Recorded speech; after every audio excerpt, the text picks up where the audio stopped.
That's our new character, Old Man, who's afraid of our show. Yeah.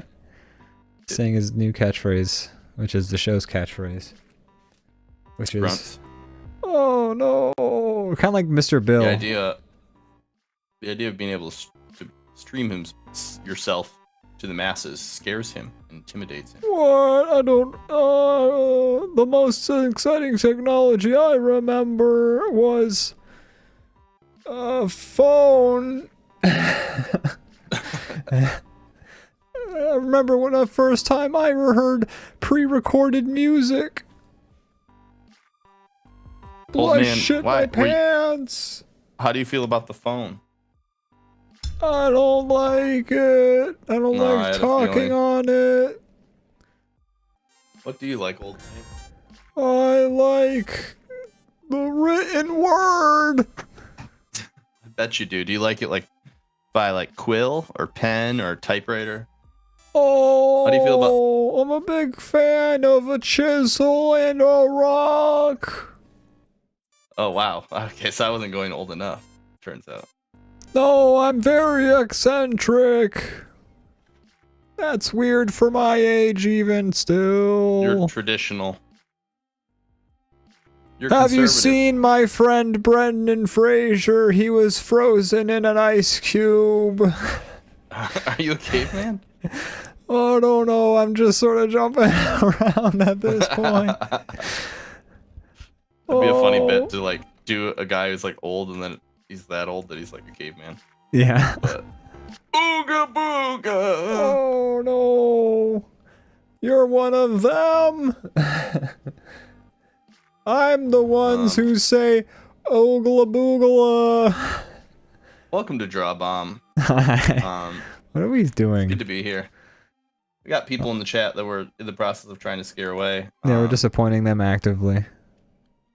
Leviathan Den and Liz, Bell Bell Rocket, they're all here. We appreciate to have you. They're talking about cotton Thank you candy so right much. now. But I boy. feel like we'd interrupt them if we got involved. Yeah, I'm not even gonna read that.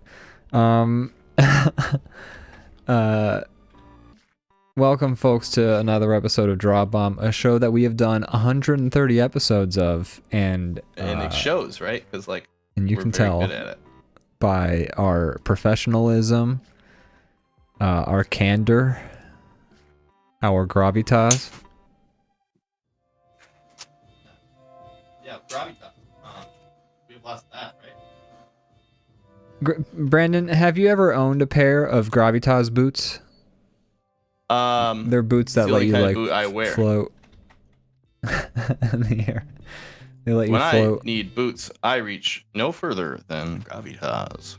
Sponsored by Gravitas. My Gravitas boots, they let me like suction to specific objects or float in the air, you know. That's kind of amazing. What are you doing? Amazing. What are you doing right now? I'm setting up pepper cam. It's the last time I'll mess with it. I promise.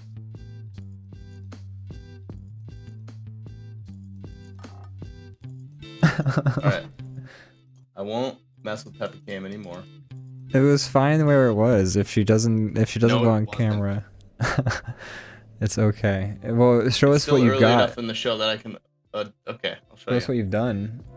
There she is. Cam, a little crooked, and the cam's slowly like falling. It's a Dutch angle. It's a Sam Raimi film. It can be shaky. See? Sam Raimi. Okay, there we go. Now I'm not gonna touch Peppa Cam anymore. If she moves, you don't get to see Peppa anymore, and that's just the way. Okay. Unless it's like during the break, and then we'll have sort of more time. No, I'll just lie and say that I didn't touch it. Alright, anyways. You have my full attention now, Ian. Yep. They're still talking about cotton candy in the chat. No, that's okay. I was just... I'm curious now, because like, what is there to talk about with cotton candy? I don't know. How you make it, I guess. So what you do is you blow sugar around in the air a lot, right? And then it just turns into a cloud. I'm sure it's a little bit more complicated than that's like the same as dumping a pixie stick out. That's what you just described. But if it's a really windy day, it turns into cotton candy. You just described wasting a pixie stick. Not wasting if you like cotton candy. I guess. Or if you don't like pixie sticks. Yeah, I don't know how it works. What's your favorite Pixie Stick song? Mine's the one where they go, ah! Where is my...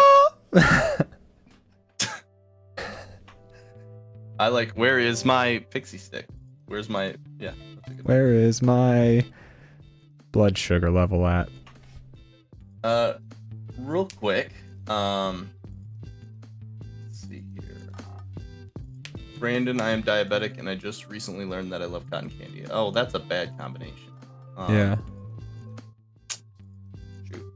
Well, you could just like pretend like you're eating cotton candy. You could hold a stick, nothing on it. Have you ever considered having your body just produce the proper amount of insulin? I mean, like, really? I feel like sugar-free cotton candy is just not. It's nothing. You just don't get to eat cotton candy. I feel like it's. Is there any other ingredients? I don't. Yeah, sugar-free cotton candy. I don't know how that. I don't know how. I guess if we were reading the chat, we'd have the answer to that, because I think that's exactly what they're talking about. I can't be bothered. We're trying to draw a picture here. We can't read. Yeah, we're making art. Chat. Jeez. Is he making art?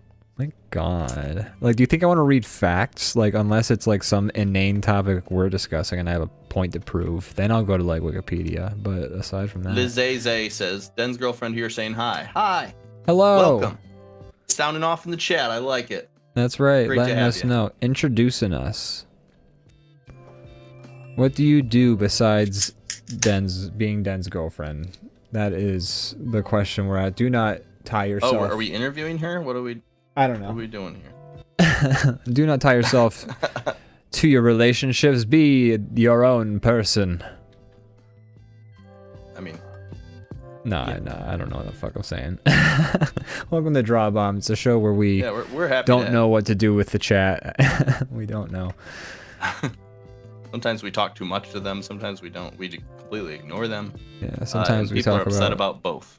Sometimes we talk about like 10-year-old shows for the entirety of our 2-hour run. Every time we talk about that. Oh yeah. That's a weekly staple.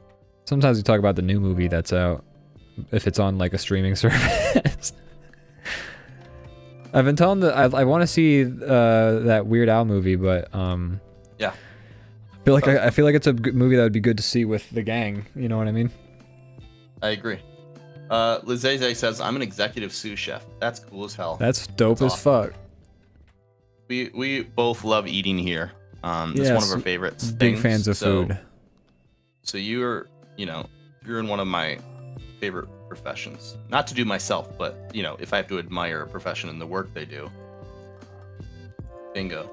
Big fan of food.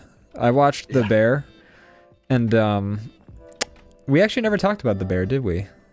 No, we didn't. We could talk about that. Huh, it's a good. I mean, it's a show that I have thoughts on, but like, I don't know. It's one that I feel like people should watch, so I don't want to like kind of go into that, even though it's been out. We don't have to spoil it. Yeah. We don't have to spoil the plot points. And plus, it's like old news. I don't know. I feel dumb talking about like older shows, even though like I've had no qualms about that before. I do feel like this year. I know, but it's not like fresh. We're talking about like fucking like Hellraiser and shit recently, and like. Well, yeah, but the new Hellraiser had come out. Well, The Fly, we don't have an excuse for. It's a scary movie, and we talked about it during the Scary Day, so I mean. All right, fine. Zaze says The Bear is 100% out of 10 as real as the industry as you can get. Yeah, I agree.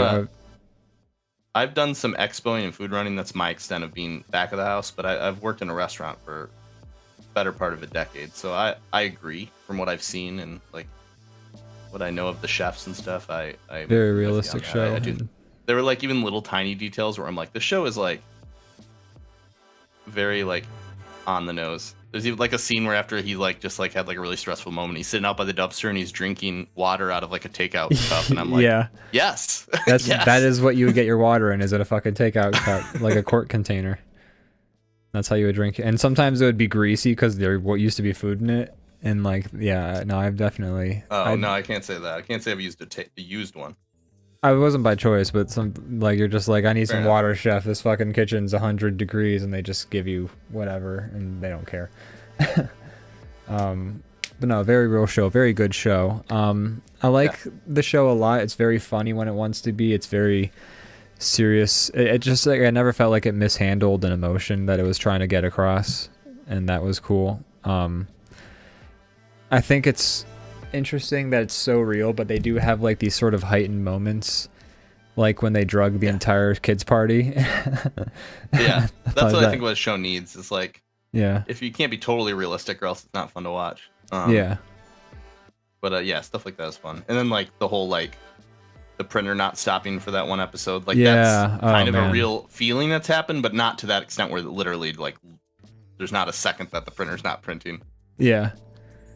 That episode is definitely like a very important episode, but there's also like these other. I've noticed there's like this recurring theme in the show where it's like these conflicts are happening, and the show's universe almost always rewards the characters by handling these conflicts in like healthy ways instead of like unhealthy, maybe violent ways. Like there's the shooting that happens in like outside the we're gonna get into spoiler territory, I guess. Like it's not crazy spoilers, but you know, these things do happen in the later episodes of the show. But like there's a shooting that happens outside their place, no one gets hurt, but like the main, like the characters find out sort of like the issue with it, and then just they talk it out and things are going fine, and then the one guy who like wants to like cause trouble, he sort of like exacerbates the situation, makes it worse. But like there's that moment in the show where the situation is resolved well because the characters talk it out and like sort of just deal with it in like a healthy, like humane, like we're people, let's just be people with each other sort of way. And then there's that moment sort of towards later on in the season, like in the show, where there's like a fight that breaks out. And so the one character just punches the guy in the face, and then that guy, like, it ends up like that guy's going to the hospital. It's like a whole thing. And that's sort of like the show, like the universe almost like punishing like the character for dealing with that issue. And like this, like I just know, like, and I had more examples when the show was more fresh in my mind, but I just did notice this sort of like this karmic sort of like element of like conflict handled in a healthy way. Good things happen. Conflict handled unhealthily, bad things sort of resolve. Totally. And I think a lot of that takes place in the kitchen, because anybody who's worked in a kitchen, whenever I go to a restaurant and they have like an open concept kitchen where they're just like in the dining room with you, I'm like, those people are going to murder somebody, because they have no way to like tell each other to go fuck themselves out loud. Yeah. If you're in a real kitchen, not that those aren't real, but if you're in a kitchen that's closed off, like they mostly are, it gets pretty like everybody knows that it's just like it doesn't count. Like afterwards you can be friends, but everybody's like hates each other and is like not always. But honestly, like in the real situation, when people do work together and do forgive each other and do like keep their tempers low, things go smoother. Yeah, just like absolutely. Then that's kind of the theme of the show too.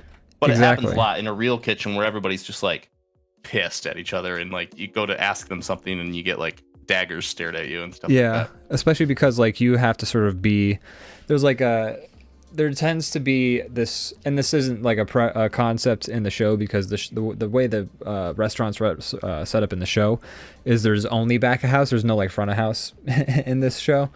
But in the restaurant I worked in, there was like this weird divide, not in the beginning, but, and I've talked about this on the show before, but I'll rehash till the cows come home.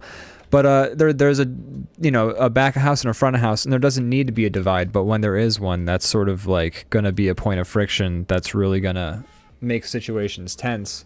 And I don't need to like get into like that whole history again. But in the show, it's interesting that like this sort of, and I don't know if this is an intentional sort of like pattern I was seeing in the show, or if it was like maybe a point of the show, but especially because kitchens are so conflict. Sort of like they're big, they're like centers of conflict a lot of times, just because it's such a stressful sort of industry where things can go wrong because of a million different reasons. But when in the kitchens I've worked in where like people didn't flip out at each other, like things always went better. And in the kitchens where people are yelling at each other, like things do not go better because people are yelling at each other. That is never how it works. No.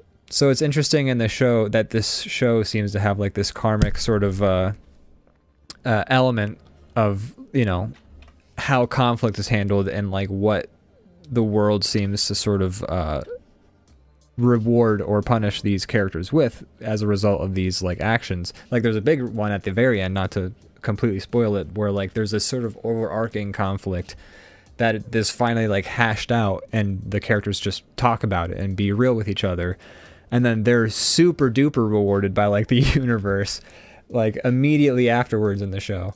And it's like you know, that's sort of that theme that I'm noticing, but it's interesting that it takes place in the kitchen because the kitchen is sort of just such a center for conflict that it makes sense to sort of have this sort of element in the show, like this sort of like thematic thing kind of going on, which I thought was interesting. Yeah, I don't know.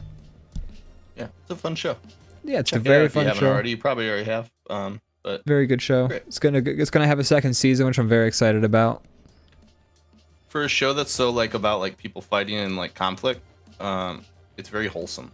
Yes, it is. Well, that's the thing, is because it's a show about conflict, but it's a show that's, you know, always nudging the viewer towards saying, just fucking talk out your issues with the people you have them with. Like that is like legitimately what I feel like the point of every episode of that show is are you mad at somebody? Literally talk to them about it, and like everything will get better, because that's like what happens constantly in the show. And I always appreciate that. There's a lot of shows that I've watched where that is sort of the central like what always solves the conflicts is like characters just like hashing it out, like saying, hey, this bugged me, sorry, I fucked up, conflict's over, and you know, usually there's like a bunch of miscommunication kind of going on ahead of time, but those are the shows that I end up getting the most out of, I think, is where the conflict is resolved by just being, you know, handling it in a healthy way. You know. Mm-hmm. I don't know, it's a very real thing. I mean, I don't know, I think I avoid conflict a lot in my life, but not like avoid it like ignore it, but like I'll squash it before it becomes something. And it took me a while to learn in my life, but it, you know, definitely makes your life easier if you're willing to quickly like talk it out and get it out of the way. Yeah, and like it's always the sooner you do talk it out, it's always going to be easier, because then there's not all this like this wall of miscommunication built up. And yeah, the show is just very largely about that. Like characters have fights with each other and like falling outs, and then like they talk it out and they resolve it, and you know, it's just very much a show about like, hey, you should talk it out. Mm-hmm. Leviathan Den says Chef Willem Dafoe. No, he's not in season 1, unfortunately, but hopefully. No. I'm still holding out. Yeah, that'd be great. There was I feel like he's got to come back. I don't know why, but Joel McHale plays like a. Oh yeah, he does play like an asshole chef, but like he like small cameo, but like I don't know, they make him exceptionally evil. I know kitchens are intense. He's like, I'm sure there's more intense ones that I've been in, but he's like the most exaggerated version of like a dickhole in a kitchen that I've ever seen. Yeah, he's like he's like legitimately evil. It's like saying fucked up shit. I've dealt with some shitty people, but I'm surprised. I'm sure there's, you know, worse, more toxic kitchens than I've been in. Yeah, I mean, I was in a kitchen that started out very healthy. Oh my god, this guy looks like crap and he's on the wrong layer. I'm just gonna start him over, honestly. I don't like this drawing. No, it's not a good drawing. It's okay. I'll live. Anyways, I've been in a kitchen that was like good, and then the head chef got fired. And I'm not like biased because I was friends with this head chef or anything like that. I mean, I was, but the people they hired afterwards were not non-toxic people to have as the heads of the kitchen. And then like there's a whole bunch of other changes that happened too, but I've been in a kitchen where like the situation was good, and then where it just evolved into not being good anymore, and it's quite the difference what it does to your mental health. Yeah, right now I'm in a kitchen that used to be bad and got good like over the last year, and it's great. man, I really like my job now. Yeah, it's crazy how that works. You know, and I'm like not. I mean, I love food. I'm not passionate about like service. Right. You're not. You know, don't I've been doing it for a long time, leader. and I feel like I'm good at it, and I enjoy it. But it's not like, you know, it's not what I live to do necessarily. But I really enjoy my job right now because things are good. Great. I don't know. It makes a big difference when a few people that aren't there or are there. It's crazy how like just a few bad actors can like ruin your job. Especially when the biggest bad actor is the head cheese, because it all trickles down, and everybody learns that that's how you solve conflict, is to act this way. So yeah, all the people who are, you know, the shit rolls downhill, and like if he talks to his underlings a certain way that are above you, they talk to you in that same fashion, and it just keeps going. Yep. And you know, this hypothetical person is gone now, and everything's nice. And their name in full and social security number was. If I said his name, everybody would think I was joking. What was his name, like Smegma Johnson or something like that, or? Very close. You got half of his name right. You got the second part right. Oh, okay. We don't have to go any further than that. Okay. No, I actually remembered his real name now. Yeah. We don't have to get into that. Yeah. I'm not gonna go calling people out, even though they suck. Let's call out people by name on this channel. Yo, this is to Jerry. Go. I bet he's one of our 3 viewers right now. He's basically one of the people who's been giving us money and like subscribing. And it's just like, oh. He's just trying to make up for what he did. I thought he liked me. He was always so nice. I think we understood our place with each other. That's good. That's good. That's good. I mean, at least at least there was no misinterpretation of the relationship. Yeah. I don't want to endlessly talk about real people, but just on that note about him understanding when he was announced that he was quitting, he came up to me and he was just like, "I have some news that I'm giving at the meeting tomorrow. You're gonna be real happy." I was like, "Wow, okay." That's a weird thing to say. yeah, he's a weird guy, but he was right also. So maybe. I mean, yeah. I guess he knew he was right. Yeah, I fucking suck. He knows I didn't like him, and he also knew why. Like he was like, I think he's somebody that suffered with like anger issues, because there was like part of him that was like, I think he wasn't fit for the position because apparently people liked him before he was like in charge, but he handles stress and responsibility in the poorest of ways. Doesn't know how to talk to people, like chooses the most aggressive ways to like get things done, and he like felt remorse for it, but but he didn't stop. So like, right, you know, I'm not just gonna forgive you just because I can tell you feel bad about it if you keep doing it. Yeah, well, that's a tough. I mean, the one guy who used to be like, there was one guy who I used to work with, and he was really cool, and then he got a promotion to a higher position, and then like he stopped being so cool. And I could tell there was there's still the cool version of him underneath, but like I saw like the job sap away. A lot of pressure. There's a lot of pressure, and like the bosses were like always, I'm sure, making them have to like do shit that they were not cool with. Not in terms of just like in terms of budgeting, like how certain events need to be budgeted and things like that, or there's a lot of weird shit going on in the restaurant, especially towards the end. But like, it was like one of those things where I was like, okay, well, I also knew one person who, same position, also got the same promotion and was still cool afterwards. So it's like, yeah, it's not just like so power egregiously corrupts. Like aggressive that like there's no excuse. Like, yeah, I know on a small scale that's all true, and like that job and responsibility can turn you into a dick, but he was like on a level where he was, I'm not going to go here and just list out like scenarios, but yeah, it was more than that. He just was not a person that could handle a position like that. Like it's like you can be stressed and you can sort of have a tough time dealing with the new responsibilities, but you know, there's a point.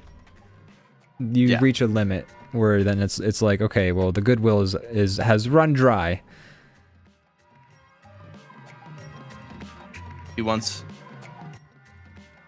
asked like he's like a grown man. He's like pushing 60. And he asked I think a 19-year-old kid if he wanted to like go outside, take it outside, just because okay, yeah. Like he threatened to fight a child. This man was insane. What is he, Cat Williams? Man was insane. Yeah, basically, except he might have won. He's a big man, but yeah. But he's insane, and he's gone. That's good. Anyways, moving on. Moving on. It's Megma Johnson. On. It's so close, which is the funny part. I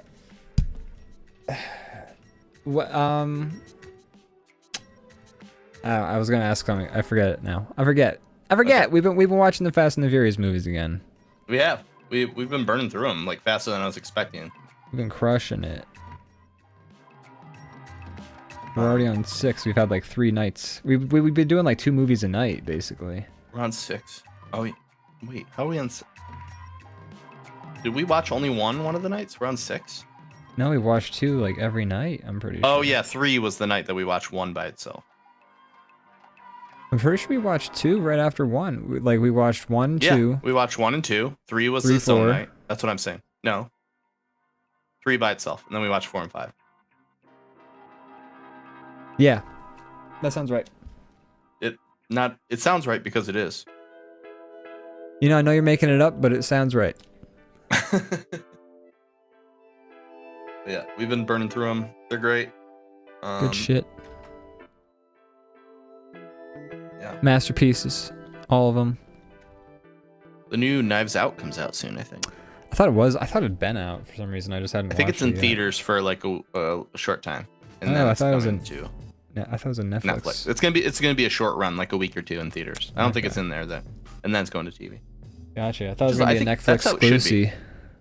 Do it that way, because then everybody wins. People who want to watch it in the theaters can. The movie makes a bunch of money off of people going to the theaters, and then people don't have to wait if they just want to watch it at home. Yeah.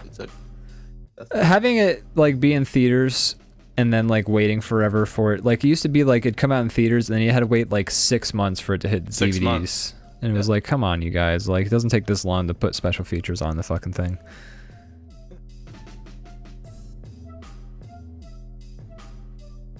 Oh, we need to go to Peppa Cam real quick. This is a great shot. There we are. Look at that. She's a 90-degree angle right now. It's a little bit of an acute angle. It's slightly acute. Oh, it's getting more acute. Here you go. You can see her shaved belly peeking out a little bit. Oh, Belba Rock says, "Mind your business." All right, sorry. That was, a little bit of a private moment. A little bit of a private moment for that kitty cat. Sorry about that. You sicko. We just got her yesterday, so I don't know why that excuses it, but that's why I set up a camera for her. I didn't know. She's new.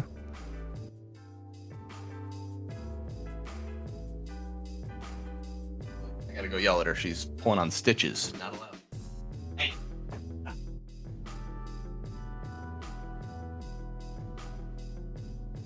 Sorry. She was yanking on her stitches, and that's gross. Shouldn't do that. You should not do that. Okay. Anyways. Oh, we got Neo GFX first time chat. Hey, Neo GFX was in my they were in my Subnautica stream yesterday night. Welcome. I didn't think you would take my recommendation to check us out seriously. I appreciate you joining us. Remember me, and the answer is clearly yes. Yeah.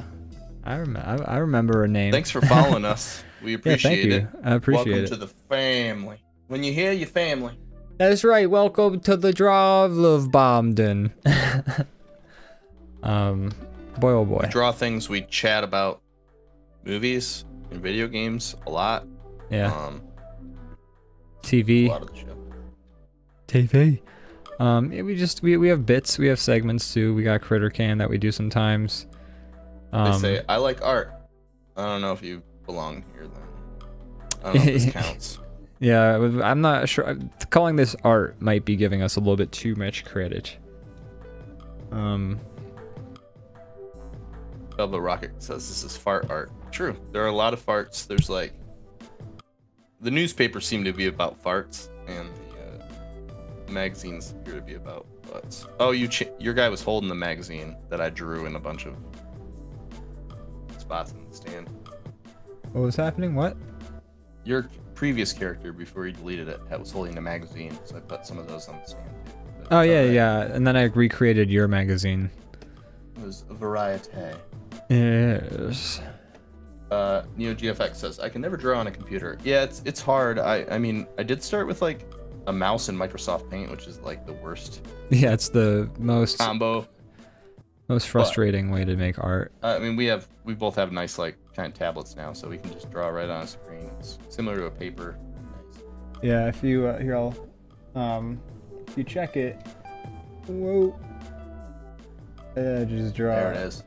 Yeah, like there's the stuff. Oh, there's a big line. Look at my line I drew. Now I'm gonna have to erase this line, because I made a big mess. Just throw a Control Z. I'm gonna have to fix the cam first. It's a big deal. It's a whole operation. Double Rocket says, get yourself an iPad. It changed my life. Yeah, iPads are great these days. A lot of professional artists use them. Yeah. It's pretty nice. If you don't want to pay the money for an iPad, I mean, I don't know if you'll be able to find a cheaper one on eBay or something like that, but Microsoft Surface Pros, like the tablets that they sell, the Microsoft Surface tablets, are really nice in my opinion. Probably not as good as the iPad setup, but they're still pretty damn good for my. If you don't have money for it, my recommendation would be to start with a tablet that is not a screen tablet. Yeah. They make some cheap, inexpensive ones that are like $80 to $100 that are just like a pad. You'll have to learn kind of you have to learn to look at a screen while drawing, like not looking at your hand while drawing. It's a bit of a learning and that skill. takes a little bit of practice, but it's a great, affordable kind of way to get started. But no, in all honesty, nothing beats drawing just straight on the screen. I will say that.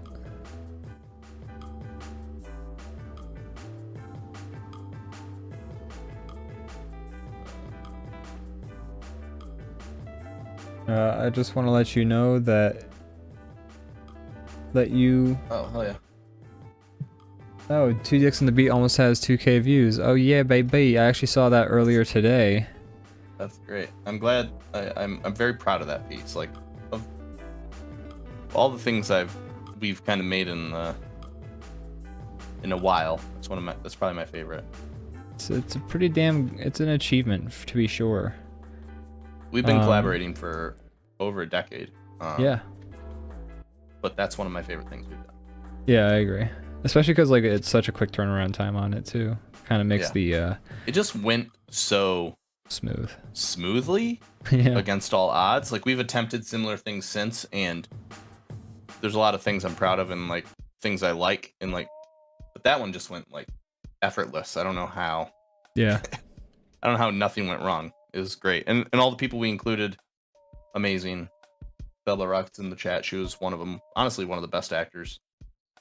Yeah, she really brought a very funny performance to the whole situation. And we actually have released a new episode of Dungeons and DrawBombs for folks. The new one's great. I love it. I love the first one too. Check it out. New ones, I think I like better even. I don't know. I'd hope so. I'm trying. I mean, I would hope each episode's better than the last. I mean, part of it has. It's not all on the editing. Part of it has to do with how funny me and you were. Yeah. I mean, it was the same night. It was just a little bit more into the session. It's like, but it was probably a month ago now or more. But oh my God, I'm trying to remember like the actual recording things, and I feel like we were funniest on the second one. Yeah, I think so.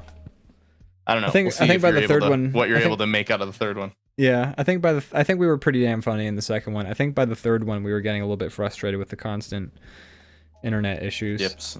Yeah, it's probably true. We'll see. But if you find like number 3 is too hard to edit something, we can redo it. Yeah.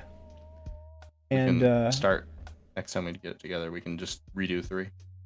And also, NeoGFX asked if I'm going to stream some more Subnautica later. I might stream like an hour or 2, I figured, right after this show. And then I got some work I'm going to get back to doing.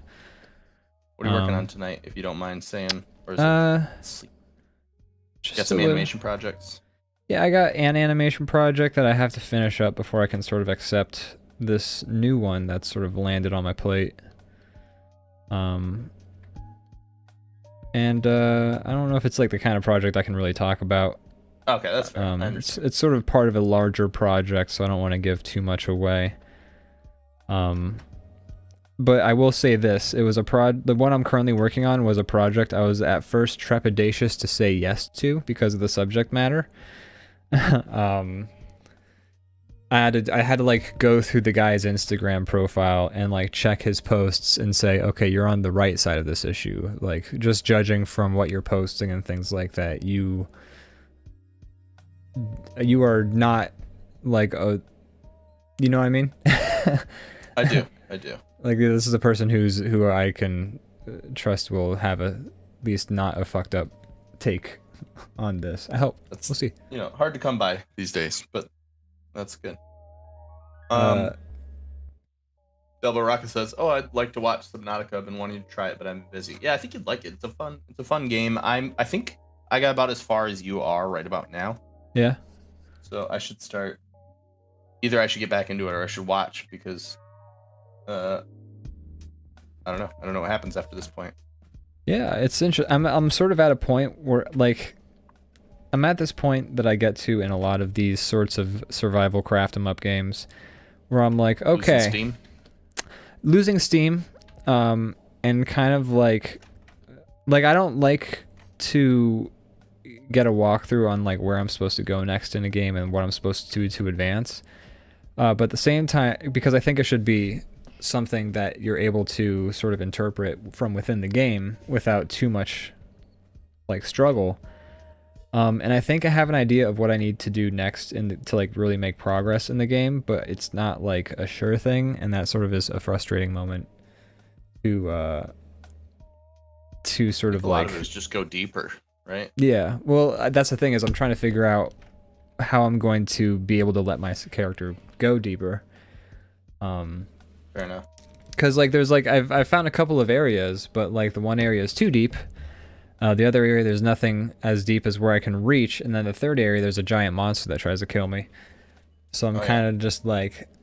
I know you're not the type of person to ask for tips or help, but if you do reach that point, Leviathan Den is a huge fan of this game. He's played it through and through multiple times. Oh yes, Leviathan Den has been in the chat and offered advice, and I'm always like, no. No, it would feel the fun if you get that help before you want it. Yeah, absolutely. I'm not afraid to look at a strategy guide. I've done it like all the time at the drop of a hat, but there's like certain games, like I have this sort of internal thing in my head about like when I am okay with it. And it's not like something I have like a flow chart for. It's just sort of a. I'm happy to do it when I feel like the only reason I need it is bad game design. But if it's like, if it's just me getting impatient, then it takes away all the satisfaction to look up the answer. Yeah, like if there's like a moment where it's like, okay, well, all I can do right now is go like across this long distance multiple times and check these very minuscule things, and then one of them will be correct, but I'm just gonna like waste time until I find out for sure. Like I'll look it up to know which of like these locations I need to go to or things like that. But if it's sort of more a part of like like it feels like it's still part of the discovery process, I'll try and stick it out for as long as I can. Makes sense to me. Yeah.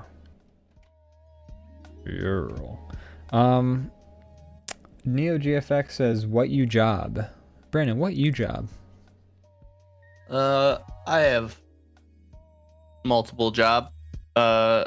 My day job, I'm a server at like a steakhouse, so I give rich people food, and then I go in the back and eat like scraps. So that's one job. And then I'm an illustrator on the rest of the time, about half the week. And right now I'm freelance. I don't have any current contract work or work for any like firms or anything. So I just work for all various clients doing a whole bunch of random stuff. Yeah. That's what I job. Ian, what do you job? Currently my job freelance, art, animation, music, all three basically whenever people ask me to. That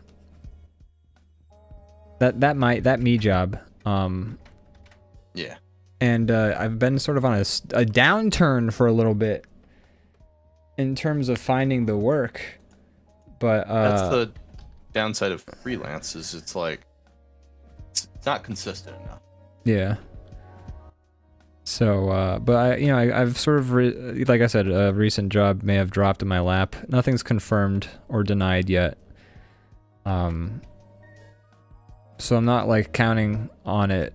I've still got some other jobs I got to finish, but if this one job sort of happens, that'd be kind of exciting. It like won't be anything I can show publicly, but it'll pay me. And that's all I really need. That's more important. You're past the point where you need the love. You just need the money. Well, I do need the love too, but the money's nice. Well, I love you, man. Oh, thank you. That's a good movie with Paul Rudd.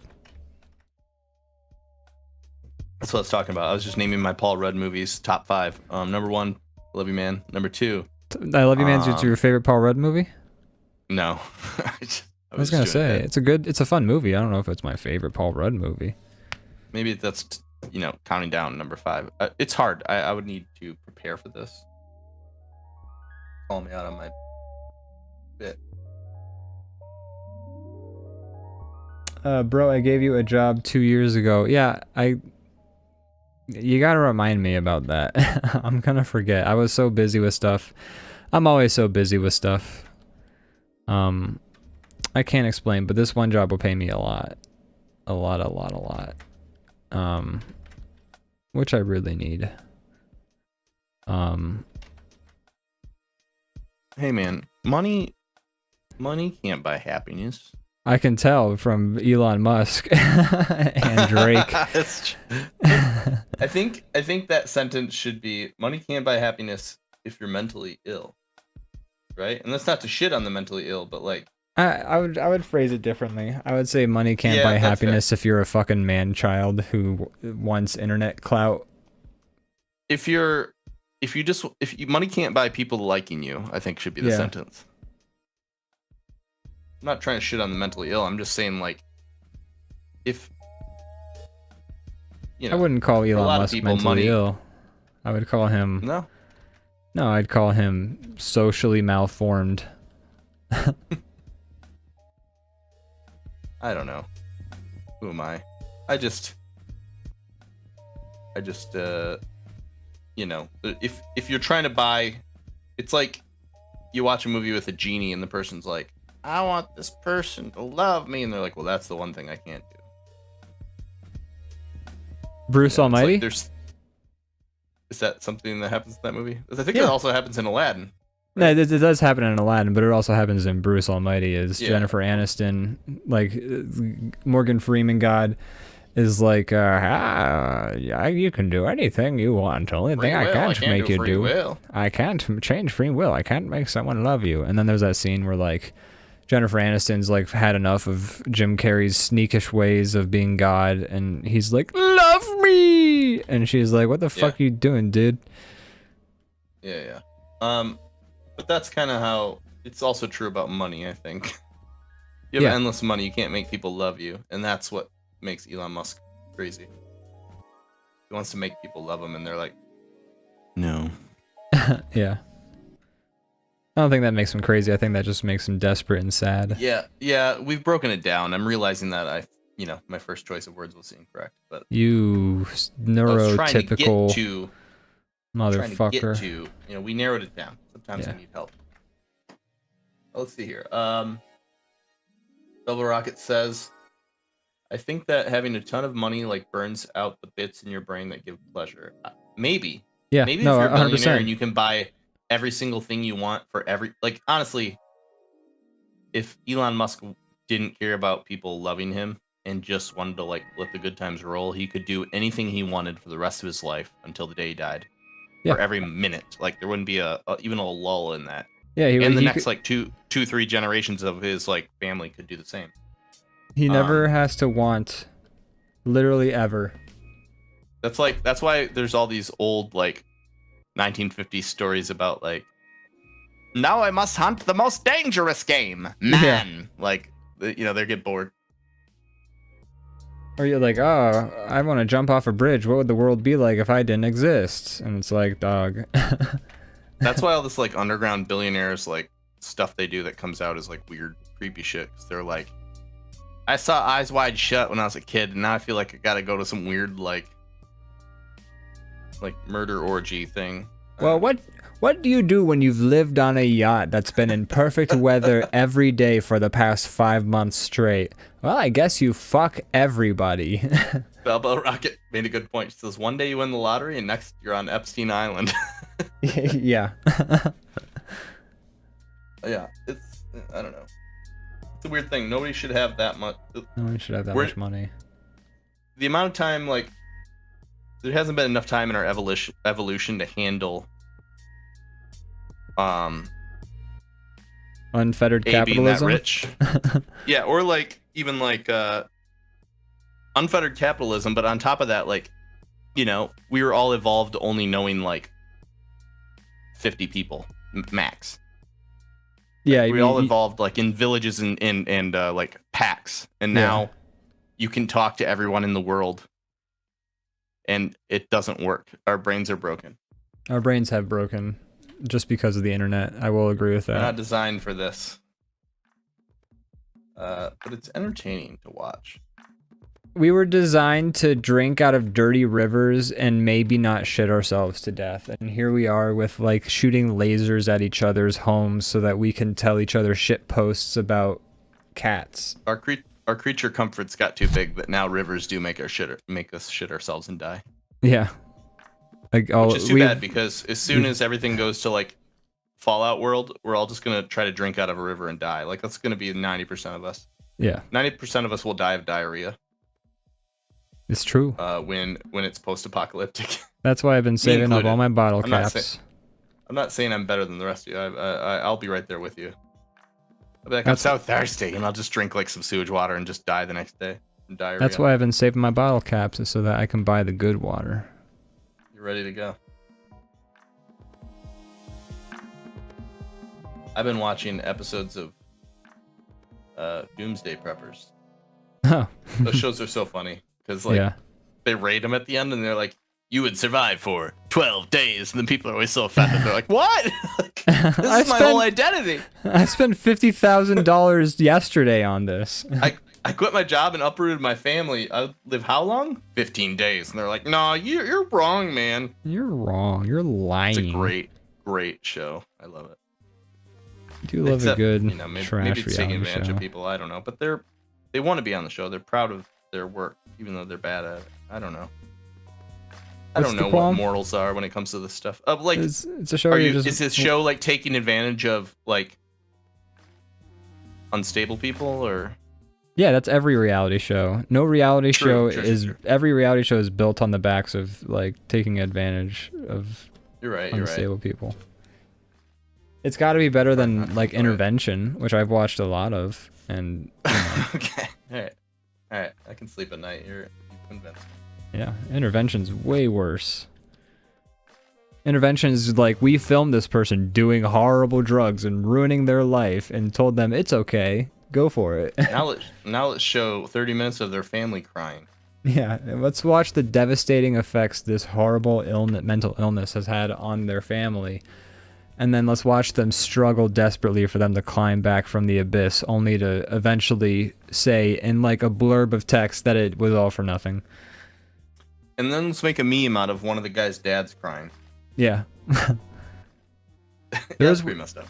Yeah, it's fucked up. And then the people like, yeah, no, it's not good. But there was one episode I saw of that show that was really weird, where like the kid was acting very strange, and then through like some sort of surreptitious recordings or something like that, they found out that like the kid was faking the addiction just to be on the show. Whoa. Yeah, and so like the episode like ends, and it was like it was a very interesting episode. Like sounds like the only good episode of that show. I forget if like it just switched over to a new person, or if that was like the end of the episode. They're like, yeah, we just fucking we quit this episode. Probably put his family through some shit too to convince them he needed the help. I try to remember how complicit the family were. Or were they in on it? I feel like they were in on it, but only like slightly. I think the kid was still a monster. Like I think they still before that.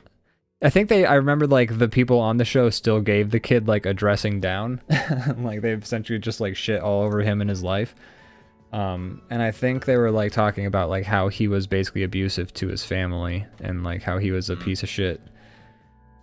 Like they like basically intervened for him being an awful person. Gotcha. I think if that's how I remember it going. It was a while ago. And I was drunk. Reality TV is just bad in general. Yeah, no, it's completely awful. It's trash TV. Me and Morgan always call it trash TV. Yeah, because it is. I'm like, you watching trash TV? And she's like, yeah. Because it's literally. Like, you want to watch some trash? I'm like, yeah. It's great. It's music to not think to. I was into Bachelor for a while, and I'll probably go back at some point.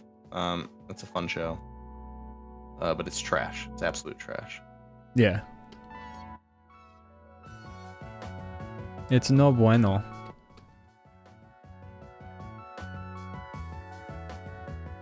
There was this podcast I listened to when I was watching it that was very fun, called Game of Roses, because in Bachelor, how you know you've like gone to the next round, you're given a rose.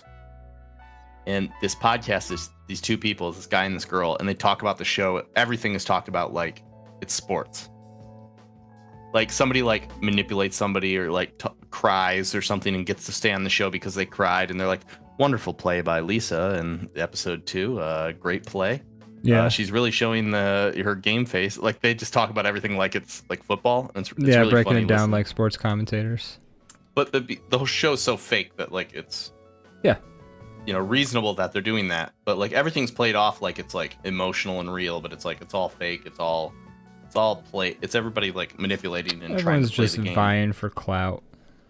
Yeah, that's pretty fun. Honestly, when I was watching Bachelor, the reason I enjoyed watching it was because of the podcast to listen to alongside it. Yeah. Yeah, usually having like if it's like there's a show that has an extra component outside of the actual show that I enjoy, that's always like you start to eventually like look forward to the show because of like the little extra stuff. It's like, oh boy, I can't wait for Walking Dead so I can watch Talking Dead. Not that I ever watched Talking Dead, but you know. I mean, but I get what you mean. And it was funny because they would even like incorporate all the tropes of the show. Like like they would have like phrases for all the things that happen over and over and over and over. Like if somebody said like accuse somebody of being in it for the wrong reason, they would be like, that's an FTRR. And they were like every episode they'd have like the like creature of the game, because every episode there's like B-roll footage of like a bird like flapping in the pond or like like so they like every episode they just include the stuff that's like a trope that's in every episode no matter what. It was fun. If you're somebody who watches The Bachelor and you're in our chat, check out that podcast. It's pretty fun. So it's War of the Roses, you said it was called? Game of Roses. Game of Roses. War of the Roses was, I think, the name for the Michael Douglas and what's her name? It's an old movie. Is it? Okay. It's pretty fun. It's got Michael Douglas and Kathy Griffin. I can't remember her name. Nope.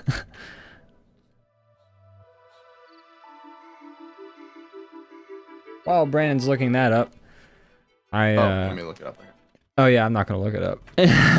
I wasn't expecting you to, but I wasn't going to either. Okay. War of the Roses is a movie. Wait 1 sec. Nope, that's an actual war. Let me find that. I knew it was an actual war too, but I didn't want to say like, oh, it's the War of the Chinese Three Kingdoms or something like that, because I don't remember what it is. War of the Roses is Michael Douglas and Kathleen Turner. Kathleen Turner. They're both awesome, and Danny DeVito directed it. It's really? It's old. Wow. Yeah, and basically they like get divorced and they're trying to like split up their stuff, but they're like the most like aggressively like trying to fuck each other over couple, and it ends with them like trying to murder each other in like the final act. Not to spoil it, but it's a great movie. It's old. Huh. It's good. I'd like to watch that. Check it out. Danny DeVito's maybe director debut. I don't know. What's his first director role? He doesn't strike me as someone who's directed a lot. So, you know how like at certain times there's like a director who hires the same actors and they like make stuff together. There's also a movie called Jewel of the Nile, and that also I is love that movie. Michael Douglas, Danny DeVito, Kathleen Turner, same Danny group. DeVito plays one of the bad guys. Yeah, but I don't know if he directed that one, but same group. That's why I'm leading me to believe that he maybe did. I love that movie though. Romancing the Stone is the other one. Romancing All the Stone. three of them again. Well, Romancing the Stone and Jewel of the Nile, I think one's a sequel of the other. Yeah, I believe so. They're both great movies. I've seen both. DeVito directed those. They're both no, a lot of fun. He didn't direct those, but he's in them. Good movies. But same three are in all three movies. Good movies. Good movies. You know what's interesting? Speaking of podcasts, actually, you just reminded me of something that happened very recently. But I listened to a podcast called My Dad Wrote a Porno. Oh yeah, you've been listening to that for a while, right? Yeah, for like at least the beginning of the pandemic is when I decided to finally check it out. But my friend who I worked with at the bank I used to work at was the one who recommended it to me like way back in the day. Must have been about like 2 years after the podcast had started or something like that. But so I was listening to it. I became a fan, and I've listened to it. I'm all the way caught up except for some Christmas episodes I need to listen to. But I haven't found a good podcast game. Like I do my best with podcasts when I'm just like playing a game and vibing. And I listen to podcasts during art because if I watch stuff, I don't pay enough attention to what I'm drawing. Yeah, when it comes to doing podcasts during art, it depends. Like sometimes my brain can handle it, and sometimes I need something more. Sometimes I need something less. It's very weird. Like I'm very fluid on what works for me when. Anyways, but so I haven't listened to like the latest couple episodes. But anyways, the podcast goes in seasons because whenever they finish a book. By the way, we got a hydrate redemption, so bottoms up. My.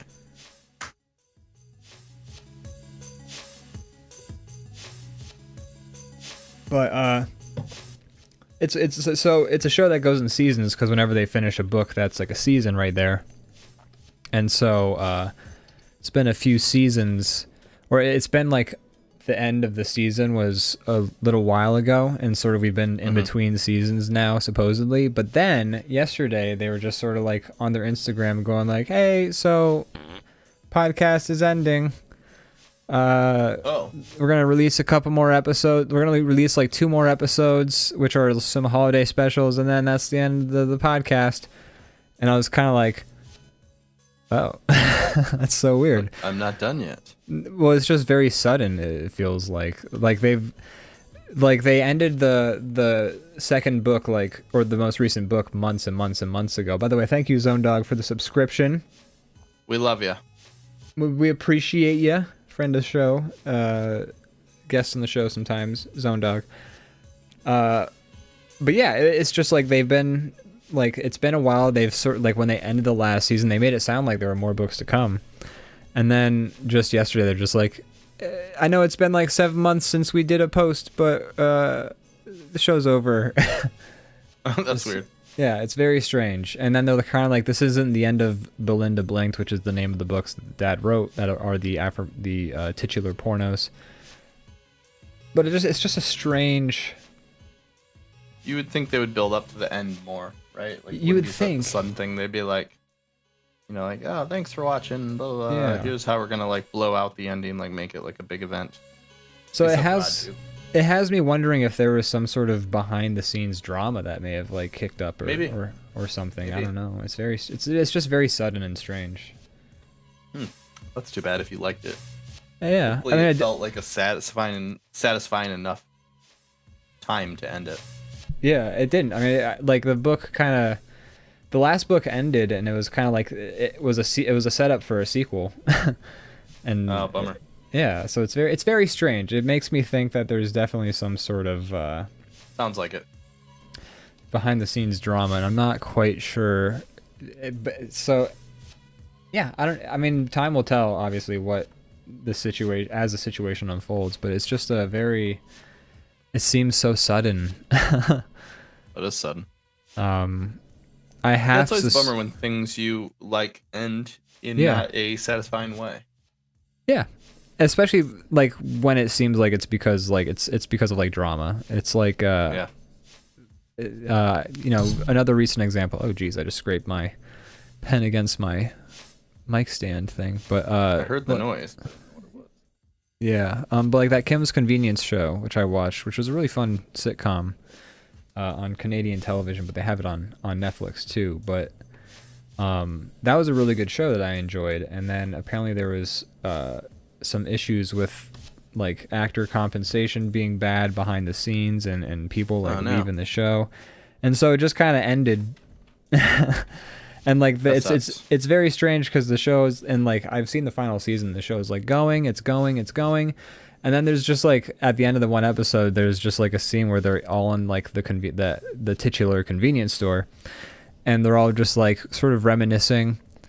And like, this convenience store, it's had a lot of memories, hasn't it? And like they were doing that scene, and it was a show that we watched as a family, and Mom's like, is this the last episode? And I'm like, yeah, this is the end, I guess. And just kind of, it's weird. Yeah. That's the problem with like making shows where like you try to make them go on as long as possible. Yeah. Because then the end appears sooner than you're ready. That's why it's because I'm like jaded and disappointed so often. Honestly, I've found that if I find out a show is like a miniseries, I'm like, fuck yeah. They know what they have the whole thing planned out. I'm excited for this. Yeah. And I get like weary about like a series that's like, let's set up every season finale as like a cliffhanger for the next. Because like one of these times you're gonna be canceled. It's just gonna end. Yeah. And like unless so many times. Unless you're like the top rated sitcom on this channel, like your continuance is not a sure thing. Right. I don't know. It's just I like a show that's like got itself kind of figured out. That's why I like something like Breaking Bad. I think is just like in my not everybody would agree, but in my mind, like it's like perfect from beginning to end, really, in my opinion. Just because I've never seen a finale that I was so like satisfied with, and then like the show through and through like feels intentional every step of the way. Right. I know. I just think it's the perfect show. I haven't really seen that before.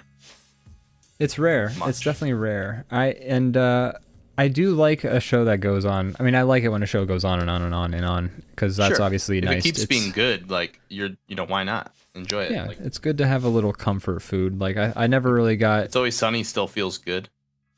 It's Always Sunny feels good. Frasier I enjoyed for most of it until there's like a specific point where I was kind of like, okay, you guys are. It kind of felt like they were getting ready to wrap up the show anyways, so I was like, okay, well, this one plot point is sort of wearing out its welcome. Yeah, I don't know. Shows are allowed to go, you know, the length, it's not even like necessarily like I'm disappointed that like this podcast had more to give and I guess it's not going to anymore. It's just weird. It's like it's tough to be self-aware enough to know when to quit. And also there's a lot of, as we talked about on the show before, there's a lot of pressure with ending a show on your own because you're basically putting like 100 people out of work when you end a show. Yeah, I mean, I just think it's there's like drama going on the. My dad wrote a porno. Said Dad can only write so much porn. Yeah, like I almost wonder if like because the point of the show is they read the dad's writing and then they kind of just like shit on it and like make fun of it. I almost wonder if the dad got self-conscious or something. I don't quite know, or if it started to, it just be the suddenness of the announcement is suspect. Yeah. And that's like, I'm not even like sad about like the show ending, which I am, but like I'm like, what happened? What whose life got put in trouble by this show? Zone Dog said titular pornos, aren't they all? Am I right? Got it. Well, so, I mean, not necessarily every porno. I mean, some pornos don't have any boobies in them whatsoever. Some pornos have a lot of dinglings in them and no boobies. I suppose that's true. Yeah. You don't know. What does it take to make a porno? What it needs to be in it?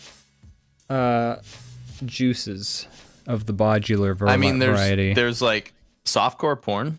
Yeah. There's nothing, no juices in that. No, I guess not. But I won't even simulated. Well, not simulated. Softcore porn is softcore porn even porn.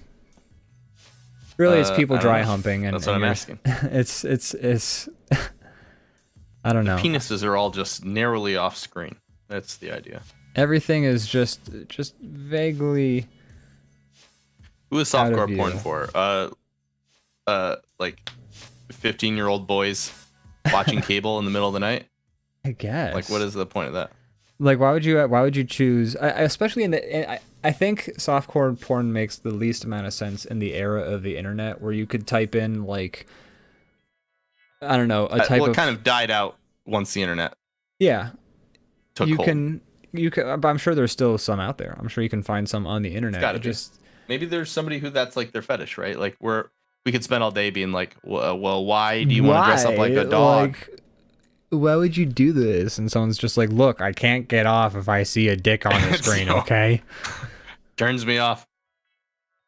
I just need the suggestion of sex. That's all I need. Yeah, that's all. I don't want to see it. I just want to be reminded of it. That's probably it, honestly. Yeah. Hey, or it's maybe like some like sort of like more. I don't know. Like maybe it's we more don't like yuck yums, Brandon. Okay, we don't yuck yums. I know. I'm not saying that it shouldn't Quit exist. yucking their yum. Maybe it's like a legally easier thing to navigate. For who? If there's no like for the filmmakers. If there's no like penetrative like sex, is it like easier to make? Like you don't need as many like. Honestly, making a softcore porn probably involves more paperwork and legal work, because you have to make sure that nothing happens even more. Like if like in like people had in the credits, it's like no people had sex in the making of this film. Yeah, like in like a regular porn, like you can have people like spit on parts and like it's fine. You're just like, hey, they're rolling with it, whatever. But like in a softcore porn, like all of a sudden like that spit is like a legal issue or like a harassment claim or something like that. It's like, I thought we were only gonna pretend to have sex, okay? Like I did not. Zone Dog says maybe it's just there for contrast. It elevates the other form. That's why it exists. Yeah. I don't know. It's, you know, I think what it was, I mean, isn't Game of Thrones at times just a little bit of softcore porn? Yeah, 100%. So I think what softcore porn exists for, all of it, is some channel was like, we want people to watch us, we want people to think like, damn, this is awesome, but also we're on TV. So Cinemax. Mm-hmm. That's the channel. Yeah. They're like, we don't want to be known as a porn channel, but we want to have porn. We're classy. Too classy for probably that. Yeah, it's probably like some trying to fit into a very narrow category while also not being like kicked off of that same category. You said fit into a very narrow. I understand what happened there. I don't know. Yeah. Hey, this episode of DrawBomb, we talk about porn. About time. You know, isn't that what you want? You want to hear two white men in their 30s talk about porn? Isn't that a great podcast? I mean, who else talks about it? That's a great question. I don't know. lot of people. We're a drop in the ocean. Nah, there's plenty of people talk about porn. I bet there's porn podcasts. I bet there's people who are like, today we're talking about the latest dicks that we saw go in places. Oh yeah, there's lots of those. I've heard. I don't know. You've heard. You can't confirm or deny? Yeah. Okay. Have you played any games lately? Like, were there any games you've played? Not really, honestly. I think you played more than I have lately, so maybe you're the one who takes the segment. I mean, I played Subnautica, and that's about Subnautica. it. Subnautica on my watch. Do you have any fear of the water in real life or any kind of thalassophobia? How do you feel about like the ocean? The ocean is very scary. I don't like being above a body of water where I can't see all of it. I've grown up around the Great Lakes, okay, and I know there's nothing really in them, but there's a few times when I'm out deep and I'm just like looking down and it scares me, even though there's no reason to be in the lake. Yeah. So I get it, but in an actual ocean, that would terrify me. Absolutely terrify me. Yeah. Like there's like giant squids and shit. Yeah, like they're probably not hanging out at the beach, but you know, still. What if one washes up and decides to eat a man? And I'm just having an unlucky day. You could be that man. I've done a swim in a lake before, and I could like that lake also, like you couldn't see the bottom. It just turned into inky blackness the further you went down. And I remember seeing that and being like, man, I know it makes absolutely no sense, but I can't not envision just like a long tentacle grabbing me. I've had some like seaweed touch my foot in a lake. That's a bad time. Yeah. No fun. Get me out of here. And then you've seen like how the Great Lakes are. Like we took you there the one time you came out, and it's odd because it's big. It's so very big you strange. Can't see the other side. It's an ocean, but it's a lake. It was fun seeing your guys' reaction because everybody with like me and Morgan have grown up around it, so we're kind of like not as it's not as shocking to us. It's like I honestly saw 1,000 lakes before the Great Lakes before I saw the ocean, you know? Yeah. But it's fun seeing people who aren't used to it be like, so you're trying to tell me this is just a lake? You're telling me this ain't the Pacific? Yeah, it's pretty cool. And it was super cool seeing it when we went. I've never actually gone to it when it's frozen like that myself. So yeah, that was new for me too. That was cool. Being frozen was definitely like a surreal sight. We basically the water crashes and starts to freeze as it keeps crashing, and it creates like a big like wall, like a mountain of ice. Yeah. And you can crawl up there, and then once you get to the top, it's just open like lake behind it. It's really eerie and weird. It's very strange. But you walk out like the part in the summer, you're able to walk out like what would be like up to your like head in the lake before it like thaws out. So it's pretty interesting walking out there. It's interesting. You're never gonna see you're never gonna see an actual ocean frozen, so seeing the Great Lakes frozen is the next best thing. And then, you know, one of our group fell into a crack, and that was fun too. Yeah, and she did not appreciate that I had video evidence of it. It's only funny because she was fine. Yeah, it would have been very terrifying if she sunk in any sort of real way. Yeah. How do you feel about this drawing right here? I'm done. I'm done with it too. I'm ready for a break. What do you say we go on a break? All right, let's do it. Okay. Folks, we'll be back in like 5. Bye. Bye.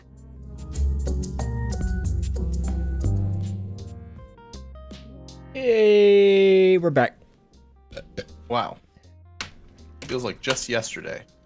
Feels like just yesterday we were gone. Gone. We're back. We were gone yesterday, actually. Yeah, we were. We weren't here. Welcome. This is something we were doing some amount of episodes ago. God, I feel like I want to say it's episode 20 or 120. Like episode 120. Say 20. That's a long time ago. 120 sounds about right. It's been a while. Which is at least 10 weeks. At least. We started doing this little project, like making a Where's Waldo-esque scene. Just a bunch of shit going on in it. And why not? I think it's good we split it up because it's probably not going to be the most fun thing to watch. It's kind of a tedious drawing, so yeah, it'll be fun from time to time, but not every week. If folks in the chat want to like recommend things that we could add into this scene, oh yeah, something we could always do. Like that idea. I forget. Did we agree that the people who would be in this sort of scene, they're going to be like the bomb people? Bomb people, right? Okay, yeah. I want to make sure because I was sort of thinking that too. For some reason, I remembered that. As far as I remember, that was what we discussed.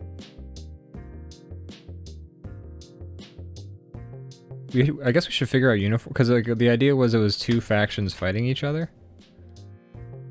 That sounds right. Should we figure out like uniforms for, or I guess? Should. Right now I'm still drawing the castle, but yeah, I guess it wouldn't hurt to figure that out.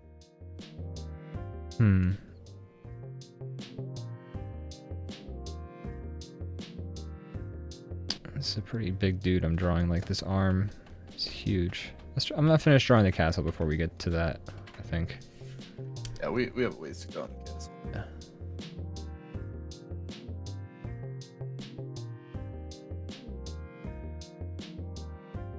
Man, there's all sorts of Christmas movies coming out soon.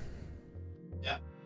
But are there any Thanksgiving movies though? Is the real question. Planes, Trains, and Automobiles, but not coming out. That's old.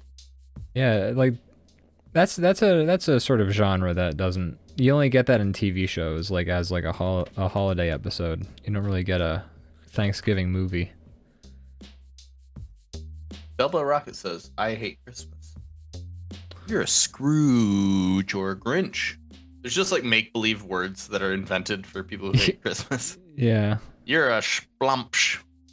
Both of them are, well, I guess one is Dr. Seuss, but the other is Charles Dickens, who is like the Dr. Seuss of the Industrial Revolution. That's fairly true.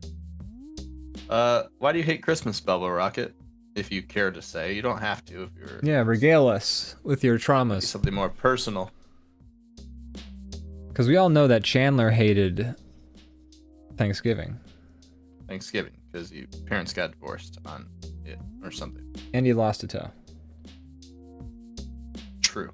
That made it worse. Yeah, that was. But the parents thing was first. He already didn't like Thanksgiving, and then he lost the toe. But his wife did it, so that's wholesome, or that's endearing, not wholesome.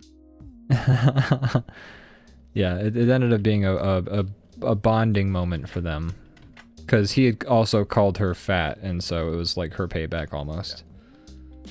Yeah, they're even. It is stressful, and I am broke. Well, yeah, that's fair. It's fair, but I will tell you, as a fellow broke artist, you can make stuff for people. Now, I know that's a lot of work too, and I'm not suggesting that you necessarily. Sometimes people don't have the time. I totally get that. But a lot of years where I don't have the money, I end up just making a lot of my gifts. Yeah, that's fair. So, something to consider. Here's the thing. I don't think of myself as a good gift giver. But I will say there have been a few occasions in the past where I've had to give gifts, and when I did, I fucking nailed it. Yeah. Gift giving it's not about like buying expensive stuff. It's about thinking of things that they wouldn't. I think all the best gifts I've been given aren't like expensive. They're just like, oh shit, I would have never bought this for myself. Good idea. Yeah. You have to be thoughtful, and I don't really have that either. My brother like every year beats me, and even the year where I'm like, okay, I have the best gift, he just somehow comes up with something that I'm like, I didn't know this existed, and it's amazing. You suck. I hate you. There have been like 3 years of Christmas where I've had money to actually like give people gifts, and I would like to think that I got good gifts for those years. Because like I the best way to do it, and it's not an easy way to sort of go about it because it requires like a little bit of extra thinking, But, you know, you're just walking along, someone's like, ah, hey, I like that. It's like, bitch, that's your gift now. Yeah, you have to, like, absorb those things. I'm too much of, like, a poo brain. Like, I hear something, it goes in one ear and leaves immediately. It's hard for me to retain that stuff, but if you can remember that stuff, that's what makes a good gift giver. You just gotta be a good listener. Yeah. Well, you know, I'll keep working on it.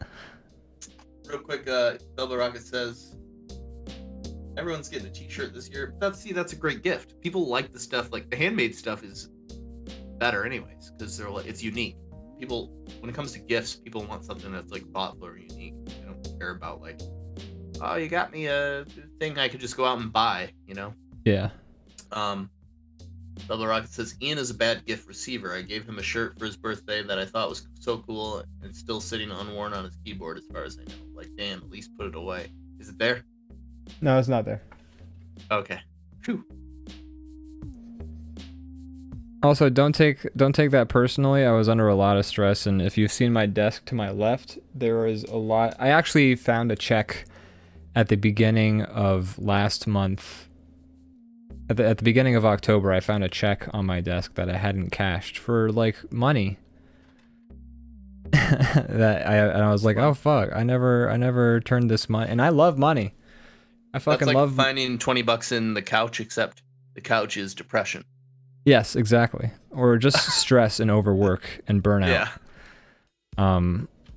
Like I straight up, like it's nothing personal. I straight up found a check right over there, and it was not. It's like I could pick it up with my hand if it wasn't like cashed. I could pick it up with my hand right now, sitting right here.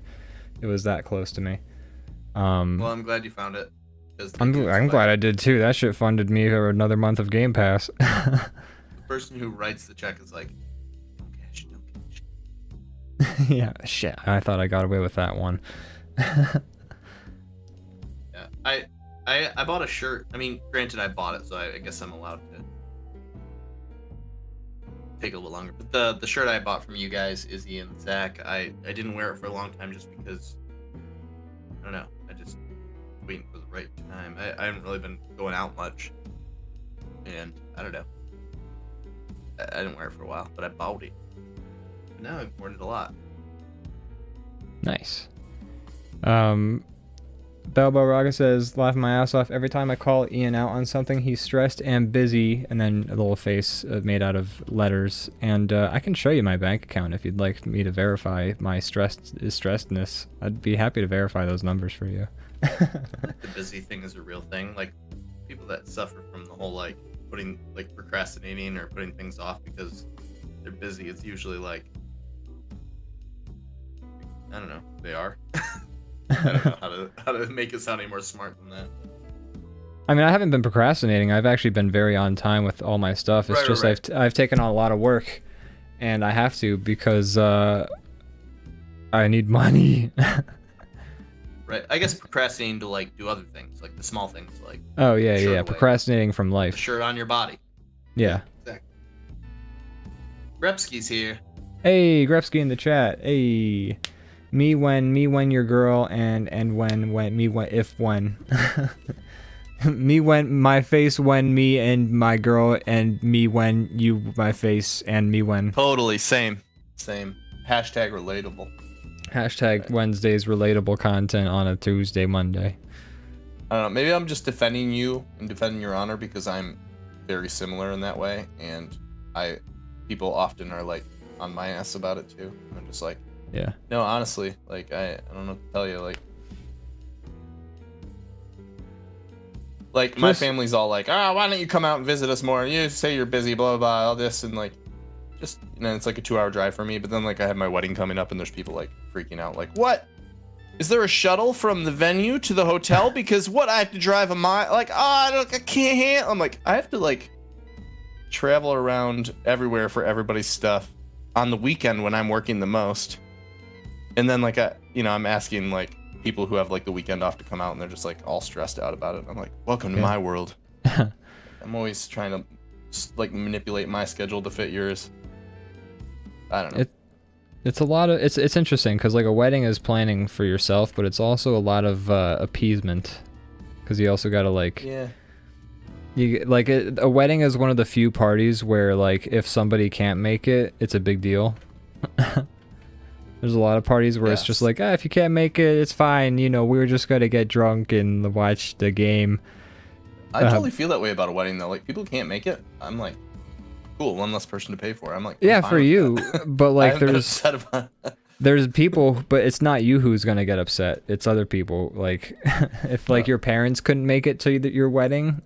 Oh well, sure. That's a different story. They'd be pretty pissed either at themselves for not being able to make it, or you for putting them in a position where they couldn't make it to your wedding. That's where it becomes like a big like. The wedding is the one party where it's like. It's people are making it a big deal out of things that you necessarily aren't, and it's not even their party. Double Rocket says, just ribbing, sorry pal. Oh no, you're good. Yeah, that's fine. I know sometimes when people are joking with me, I get defensive, but it's more like you bring up legitimate claims. I've just got to defend myself. Yeah, like, I'm not like, oh, I feel so bad. Like I did what I did. No, like you're allowed to make fun of me, and I like it. I'm just kind of digging into the bit a little bit, and also bringing up like, oh, that's funny, but it's also relatable. Yeah, that's kind of where I'm coming from. So like, don't worry, you're not. None of us are feeling upset or attacked. I like to. A lot of times, it's a relatable thing that I'm like, okay, let's look into that a little bit more. It's that hashtag relatable content. Hashtag relatable. You're allowed to give me shit. That's the way I communicate with other people. Is by busting chops. Busting chops. Wedding, more like shedding. I thought I would come up with something as I typed. My bad. That's okay. We do that plenty on the show, except it's coming out of our mouths with words, and the results are usually much worse. Double Rocket says, I poked fun at Brandon's registry and he told me I can sleep outside. That did happen. She burned me hard. Nice. In my defense, I want to give the context here. Okay. Once again, this is an example of somebody making it, doing a goof and then me getting defensive. But I want to explain my side. So, for our wedding, me and Morgan, my roommate, who I'm marrying. Who you kiss in the face? Yeah. Your roommate whose face you kiss? We've been living together 4 years, 4.5. And so when it comes to stuff, we don't really need anything. We have everything. Maybe we could upgrade some shit. Like, hey, our silverware is like lame and old and hand me down. Let's get new stuff. That's a good reason. But other than that, we don't really need anything. So on our invitation, we basically said like, hey, you don't need to get us a gift. We just want you there. But if you want to get us a gift, get us some money. And then we knew that there's like a few family members that just would be like not cool with that. So we included a few things on the registry. Anyways, cut to Double Rocket looking at our registry and being like, everything here is basic and looks like it belongs in a hotel, which is pretty true. But it hurt me because it was true. But it's just basic shit, like some odds and ends we need. But anyways, she hit the nail on the head, and that's the reason that it hurt, because she was accurate. She's laser guided criticism. Yeah, it was funny, and I laughed, but I was, I got burned. You got burned. I got burned. Yeah, no, I don't know. So I told her she has to sleep outside. Yeah, that's fair. I told her her, Z-Newts, and you get to stay at my place during the wedding. Yeah. And to insult the decor of the person who's letting you in seems egregiously a little on bit the nose. Yeah. So that's why I used that leverage to kick her out and into the cold. That's fair. That's very fair. Isaburn Chu. That's right. That's her name. Isaburn. Welcome to the Isaburn unit. You're gonna get roasted. Burn ward. Yeah, you get roasted, motherfucker. Repsky says that's why the off the cuff remarks are why he doesn't do his show live. And that's fair. If I felt like editing our show down, we totally wouldn't do this shit live, or like you wouldn't see. If you edit it down, the show would be like 10 minutes long. Yeah. We've gotten okay at it. I don't know. I feel comfortable. I don't feel like there's as much like dead air as the beginning. Although it took us 150 episodes. I think not only have we gotten better on the dead air, but also just the production aspect of it to where it's like actually viewable. Yeah. I haven't watched like old episodes. I don't really know. They're rough. How to compare it, but it feels smooth now. There was times like we'd end in like the first like 50 episodes. We're just like, huh. All right. Why are we doing this? Yeah. But now it's every week we're like, yeah, it was fun. See you later. You know. See you next week, and we don't talk for a week. It didn't feel like a train wreck right there. So I don't know if it's fun to watch, but I hope it is. It seems like people seem to enjoy it, at least some of you. Yeah. And we enjoy making it, and I enjoy drawing collaboratively, just in general. Like I would enjoy doing this even if there wasn't an audience. So it's fun to be able to just like sit down and doodle for a few hours. Yeah.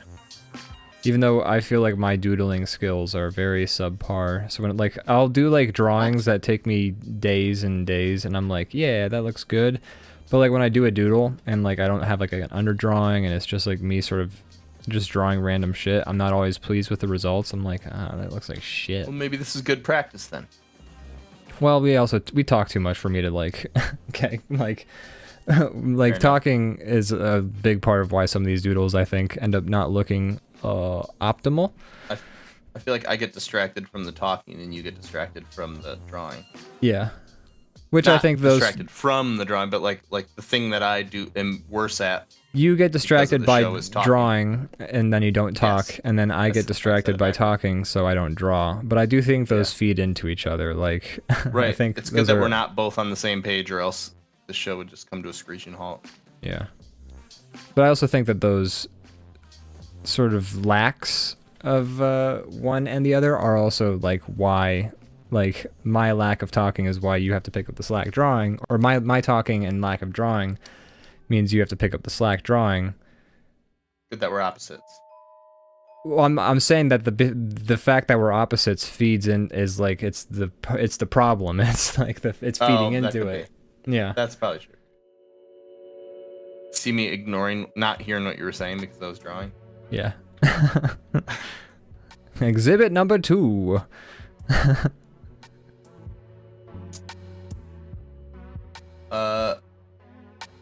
Grepsky says, I want to do Flummox live at some point with like way more prep. Usually I go and just, you could do it live and still edit it down afterwards. But you don't, I mean, not that you'd have to, but I'm just saying like it'd be fun to do it live. Fuck it, we'll do it live. Exactly. You should do it. Yeah, I'd be interested in seeing how you guys handle the live format. I'm assuming the main difference between like a regular episode of Flummoxed and a live episode would be some sort of audience participation, because you can do it on Twitch or something. Matt has the setup already. Yeah. Otherwise, I'm not too sure, because it's it's a podcast. It's sort of like I guess the only difference between a live version and an edited version, if it weren't for the audience participation, would be either Grepsky's extra preparedness and maybe just a lack of editing down moments of silence. I don't know. It'd be interesting. It'd be, you guys would have to shake up the paradigm, I think, a little bit, and I'd be interested in seeing how you do that. Flummoxed live. Flummoxed.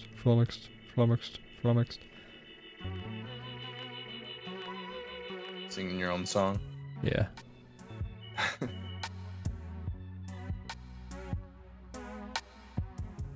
It's funny because in the recording where I do say flummoxed, the actual recording of me saying flummoxed, it sounds like flummoxed.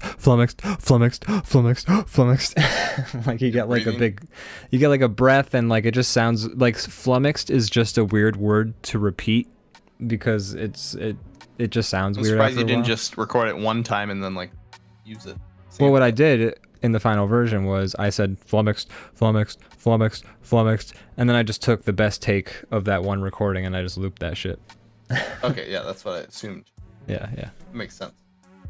All right, so change the subject. today, I know I've been talking about like wedding prep a lot. This story is not so much about wedding prep. It's just that's part of it. But we went to the county clerk to collect a wedding license, or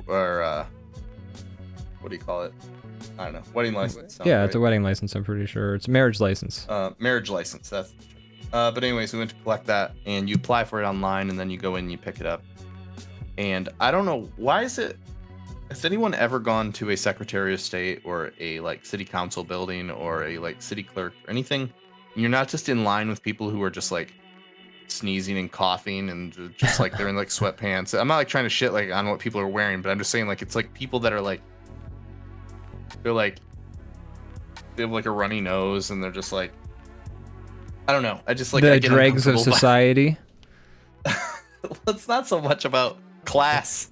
It's about just like they're always like there's always this like a very sick person next to you in line. I think like every time I've ever gone. I mean I think I'm just like we literally left and I'm like, do you have some hand sanitizer I can like drink? I'm like I just feel like I need a shower now. I'm just like there's like literally the person next to us was like aggressively like sniffling and like sneezing every like 5 seconds and I'm just like, oh god. Well, they say flu it's more season. aggressive. Yeah, COVID has made me more like uncomfortable by all of it. That's a big thing. COVID, but like they're saying also that like flu season's picking up early, so like apparently people are getting the flu already. And it's I'm like extra nervous because I have a wedding and I don't want to get sick during it. Yeah, I've been considering going for a flu. Like I got the latest COVID booster, so I'm feeling pretty good about that. Still probably gonna wear a mask on the plane though, because you're just jam packed with people. And like I get sick every time I go in an airport. I feel like. Yeah, the last time I was on an airplane, and this was like before COVID had been solved, quote unquote. Yeah, it's solved now. It's over. It's over. Before COVID had been quote unquote solved, the person next to me on the plane would just like be sitting there and go. I hate that so much. And then like I'm like sitting on the plane and they're like, would you like any of the in-flight snacks? And I'm like, no, I'd have to take in my head I'm like, no, I'd have to take my mask off to eat that. So I'm just like, no, thank you. And then like the guy next to me who's making all these noises, he's like, yeah, can I get like the peanuts or whatever? And then I'm just like, okay. And so then he's just like fucking sitting next to me with his mask off going like I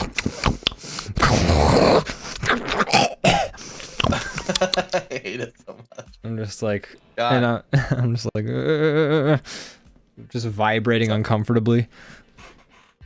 Yep. Yeah, airports are horrible. Double Rocket says the county clerk office is the last place on earth you want to go. Yes, it was rough. I don't know. It feels like I'm shitting on people. That's not the point. It's just I don't know what I'm trying to say. I'm not trying to say like people gotta. I'm not saying people gotta like show up to like the fucking government buildings wearing a tuxedo or anything like that, but please shower at least before you come to like a public place. And right, I guess that's all I'm asking. Like this isn't even anybody, like you didn't mention anybody not having showered in your story, but they all looked like they hadn't. Yeah, I've just been to like jury duty or like this or that, and like jury duty maybe you're trying to get out by looking a little bit less like you have it together. But like if you're in like a I don't know, if you're like gonna be out and being in public, just like do a quick like rinse. I don't know. I'm just asking to be able to inhabit a space with somebody else. And don't be just like blowing sneezes out into the air, like not even like covering your nose, just like. I remember the last time I was at the DMV, there was a lady who was hacking, like coughing so hard every 3 seconds, and I'm just like, get me out of this line. I don't need a driver's license. I don't even want one anymore. Get me out of here. This is a random. Now we're just complaining about interactions with people in public, which I haven't had to do in a very long time. So I've you know. But they're people like I guess what it comes down to, because I'm starting to like feel bad. I'm like, oh, I'm being rude, but like no, I don't give a shit. It's about people who are inconsiderate. Because if I was that sick, I wouldn't go to these places. Or maybe you'd wear a mask. Stand in line. Yeah, I would do something. But these people are sick as hell, and they're just standing in line 4 feet away from me. And I mean, you gotta be, if you gotta file a form and you're sick, like you can't super duper help that. Like, you know, maybe take a Sudafed. I don't know. But what, like, just speaking of interactions with people in public, where I'm just like, do you have to be doing this right now? I remember there was this old, like, when I was working as a bank teller, and there was an old lady who, like, she was very old, and she came up to my desk, and she's just, like, smacking on, like, a piece of toffee or something like that in her mouth. So she's just, like, at my table, and she's just, like, going about her business like somebody who doesn't give a fuck about you or your time or anything like that. She's just doing her own thing, and she's like, I'm here to, like, do this with my account. And, like, me sitting at, like, the counter, I'm just like, fuck, I hate this already. Like, I wouldn't say I'm a person with, like, misophonia, but I do not want to hear you fucking smacking on, like, your toffee, you know? Like, I just, I don't. And so she's, like, and she's just taking her time and, like, going, an like, obscure candy to eat in public. Alright, how much money do I got on my account? And I'm like, and then, like, I eventually saw her swallow her piece of candy, and I'm like, yes, she's done with it. And then she pulled out another one, and then, like, tossed it in her fucking mouth and started all over again. And I was like, no. Why? Why are you like this? Bella Rocket says, we gotta make appointments for everything since COVID. So you want 2 weeks for your appointment to get your passport. You're damn well going to make sure you're there, even if you're staying at death's door. Good point. Yeah. Good point. I guess I shouldn't be putting the hate on the people, more on the bureaucracy, like, system. Maybe that forces it. Potentially. If you're sick, you should fucking wear a mask. I think as a society, we've now, at the very least, we've entered that sort of, I mean, for the most of sane society, at least, like, if you're feeling shitty, like, you'll put a mask on for the love of God. I think COVID sort of opened that door of possibility for us, at least, whereas before, like, even though I think before, like, during flu season, it was sensible to wear a mask for others' sake. Like, now it's less of a social faux pas. It wasn't as normal a thing. Yeah. If you would show up someplace with a mask before, people would have been like, what's your deal? Yeah. Now it's like, oh, that person's probably just sick. Repsky says, agree, but nobody will do that, unfortunately. And I agree. I think writ large, the public of America will probably not mask up if they're feeling non-COVID specifically sick. But my hope is that at least some extra people will, you know? Some will, because, like, I will, so, like, there's others like me, even if I'm in the minority. Yeah. I certainly plan to.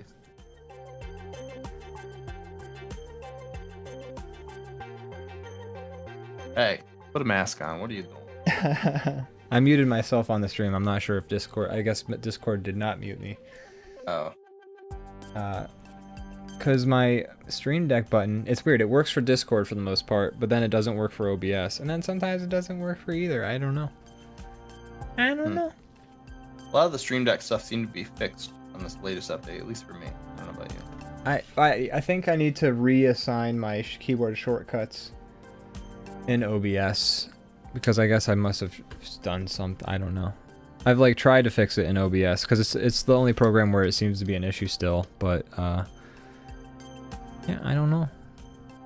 Oh, man, me don't know. On that rock, I'm gonna have to up my game up here on the roofs. Oh, I mean, you don't have to. Like, I'm not gonna, like, it's very detailed there, and I'm not sure if it was worth it, because it's sort of setting an unrealistic expectation for the rest of this fucking castle. Bella Rocket says, I breathed COVID air right on your brother, Xenoots, and he didn't get it. Karma will never catch up. Yeah, you're invincible. No consequences for you.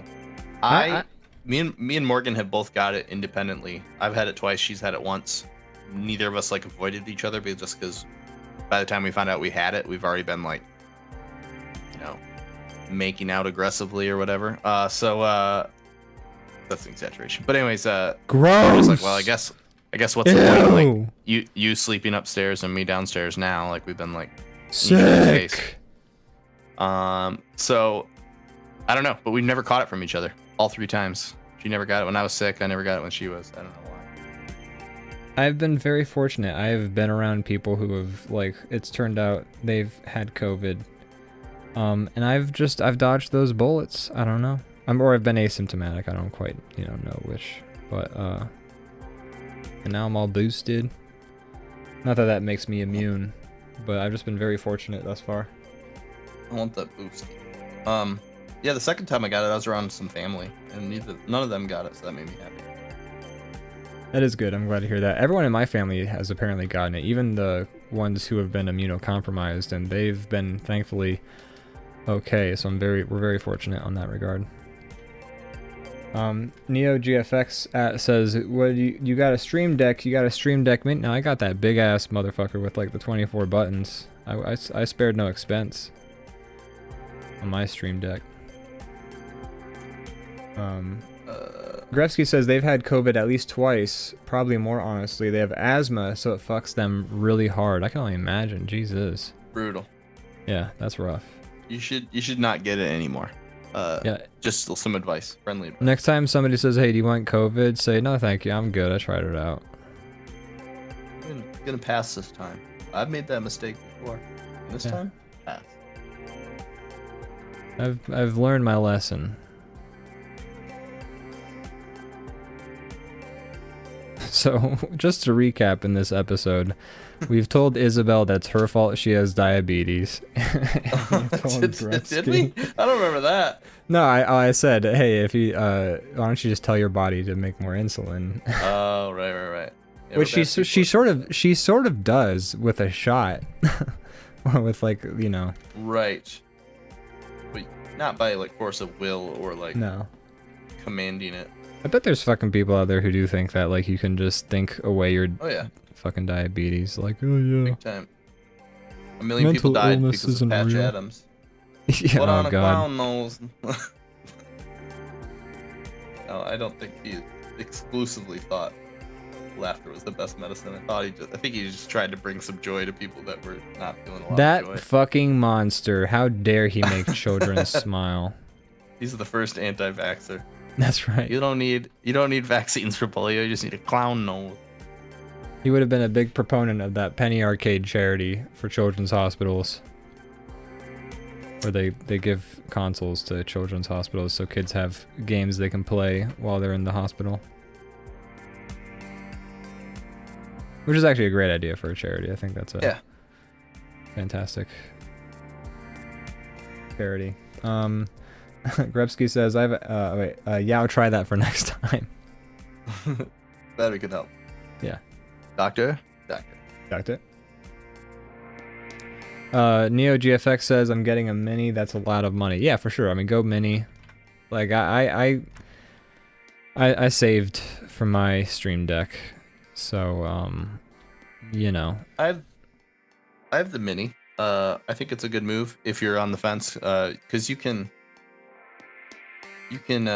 have multiple pages of what you want. So like I have like my main page is like categories, and I press any of those, and then you have another like 15 buttons. So it's pretty much. It's a few extra button presses, but you can still do as much as you're only limited by your like imagination. Everything you can do on like the big ass Scream Deck, Jesus Christ. Everything you can do on the big ass Stream Deck, you can do on a mini. You just might have to like do some extra setup.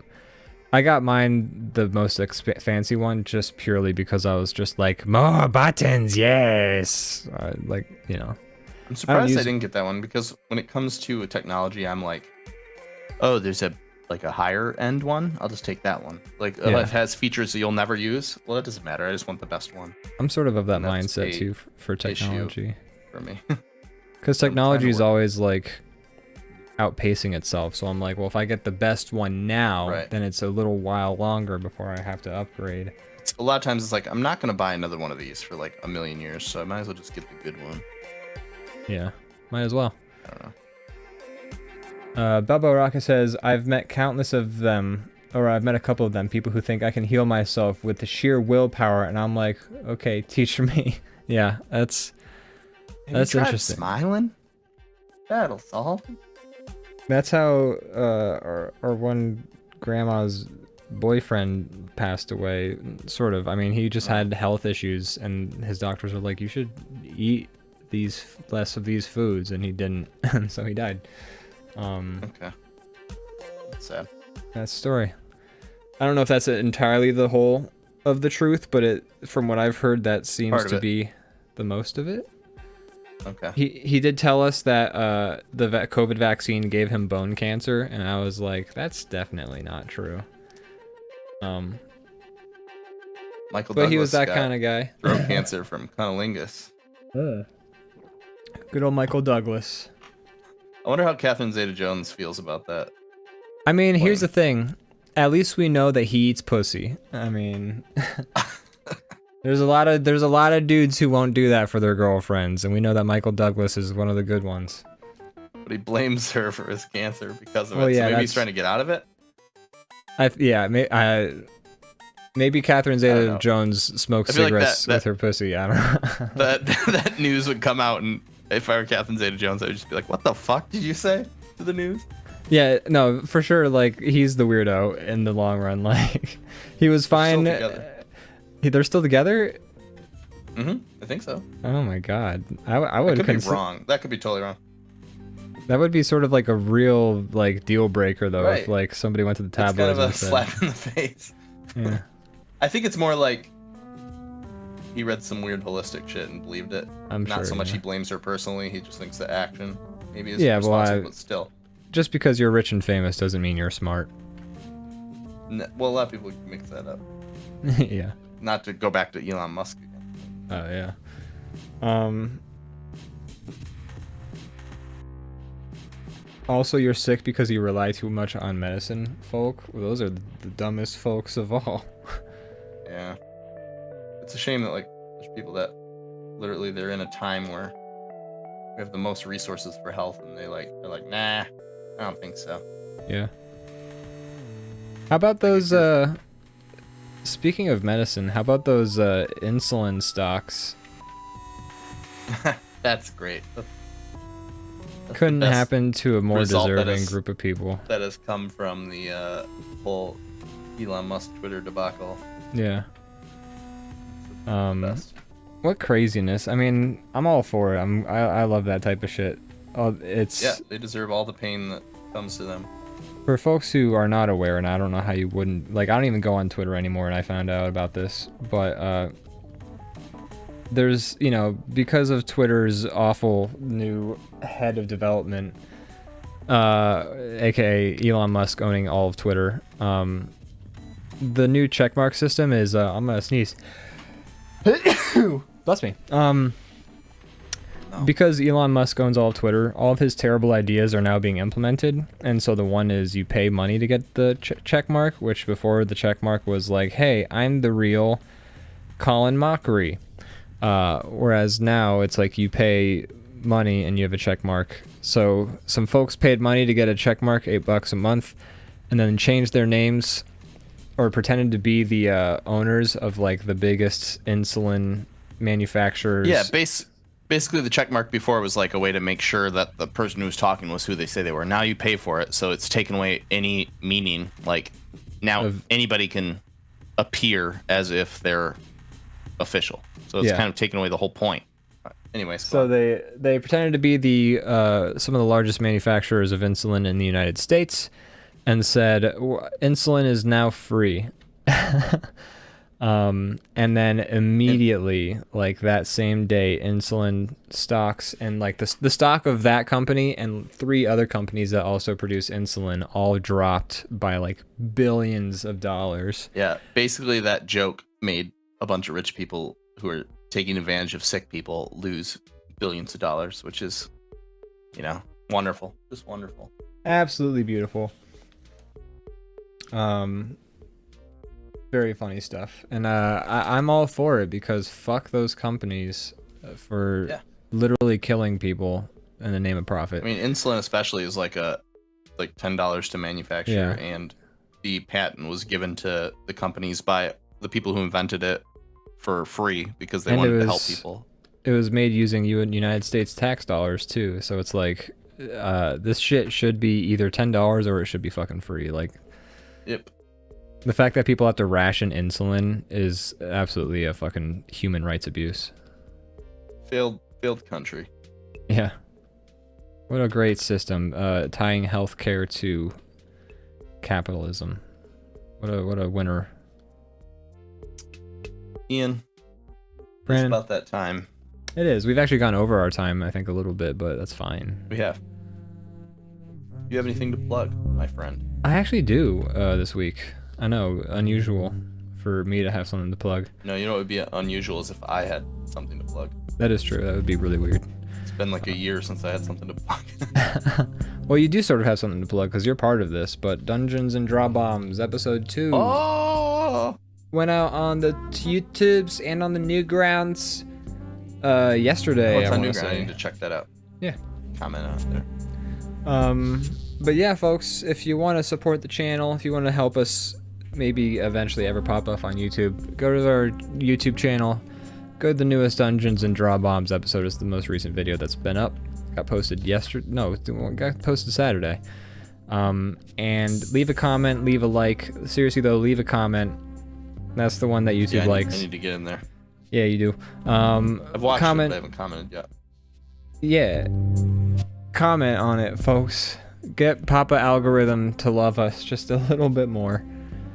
But yeah, Dungeons and DrawBombs episode 2 is up. I'm gonna finish up some projects and then I'm gonna get episode 3 up as soon as possible, and we should really schedule the next recording session, I think. Yeah, I'd be down. The rest of this year is kind of, or the rest of this month is kind of. I would say the rest of the month is a little bit spoken for. I would say for me, December. The year is a little bit spoken for me almost. I would say just because of holiday everything. Yeah, I'm kind of in that realm too. I could maybe squeeze in December, but no sure thing. Yeah. January would probably be better. Yeah, I'm like any plans that I am making at this point. I am now like if I start making plans with people that aren't directly involved with things related to this holiday season or events already in motion, I am basically telling people like, hey, let's start planning things in January. Like I am no longer formulating new plans for this year. We're at that point. I think that's fair. Yeah. But anyways, Dungeons and DrawBombs. Check it out on our YouTube channel. And another plug actually is if you go to the wonderful YouTube channel of somebody named Maddie F. Oh yes. I recently did a highlight edit compilation, whatever the fuck you want to call it, of them playing Heavy Rain in its entirety. The PlayStation 3 game, eventually released on PS4 and PC.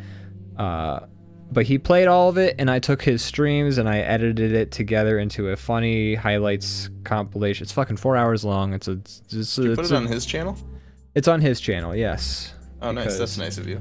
Yeah, I mean, you know, it's his. Folks, if you haven't watched Ian's editing, it's fantastic. You're gonna love it. And there's literal hours of content. Yeah, that Ian has created in the last year. Yeah, it's great. We got video Dungeons and DrawBombs and Two Dicks on the Beat and Matty F's Heavy Rain gameplay and my Resident Evil 4 VR. There's literally like 14 hours of content, and it's great.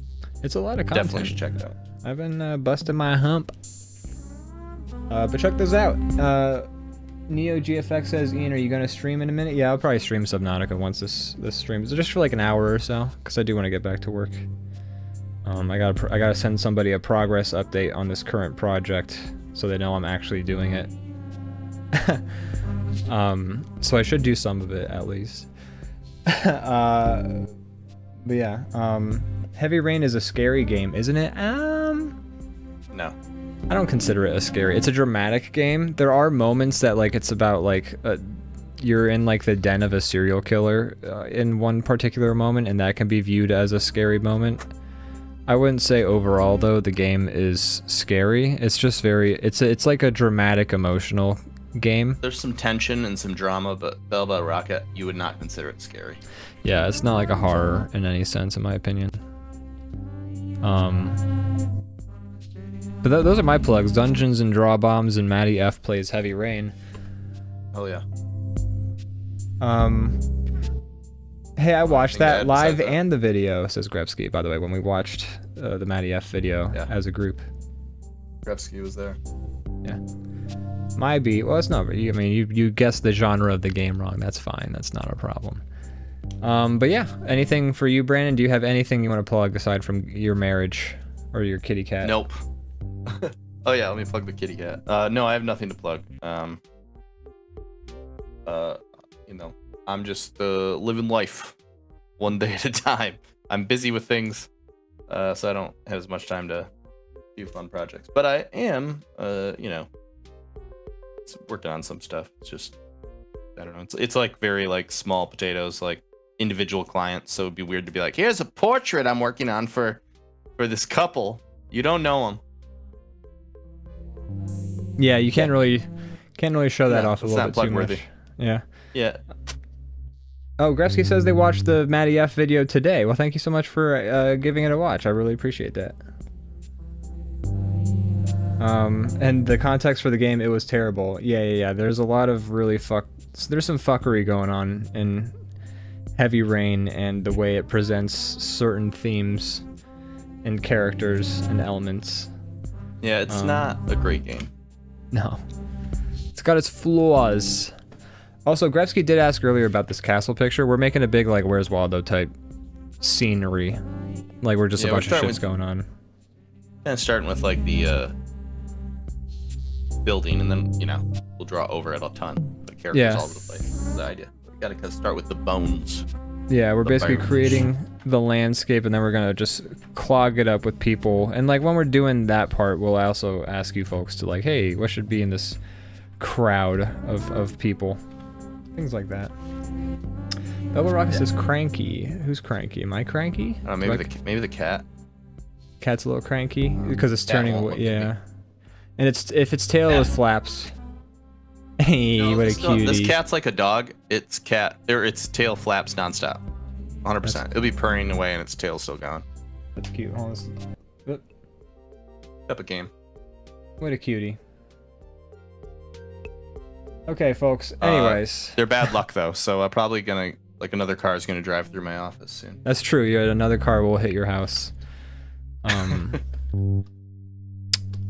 Gosh, I think I'm satisfied. I'm so satisfied. Holy smokes! Grefsky says, "Hold on." What else is doing on it? Oh, okay. So he says a car hit your house. I don't know if famously or not, but I was streaming, I think Red Dead or something. I believe so, yeah. You were streaming Red Dead. And I was on Twitch live, and all of a sudden you hear a smash. And if you watch, I don't know if the VOD still exists. They might be gone now. Probably gone with the amount of time.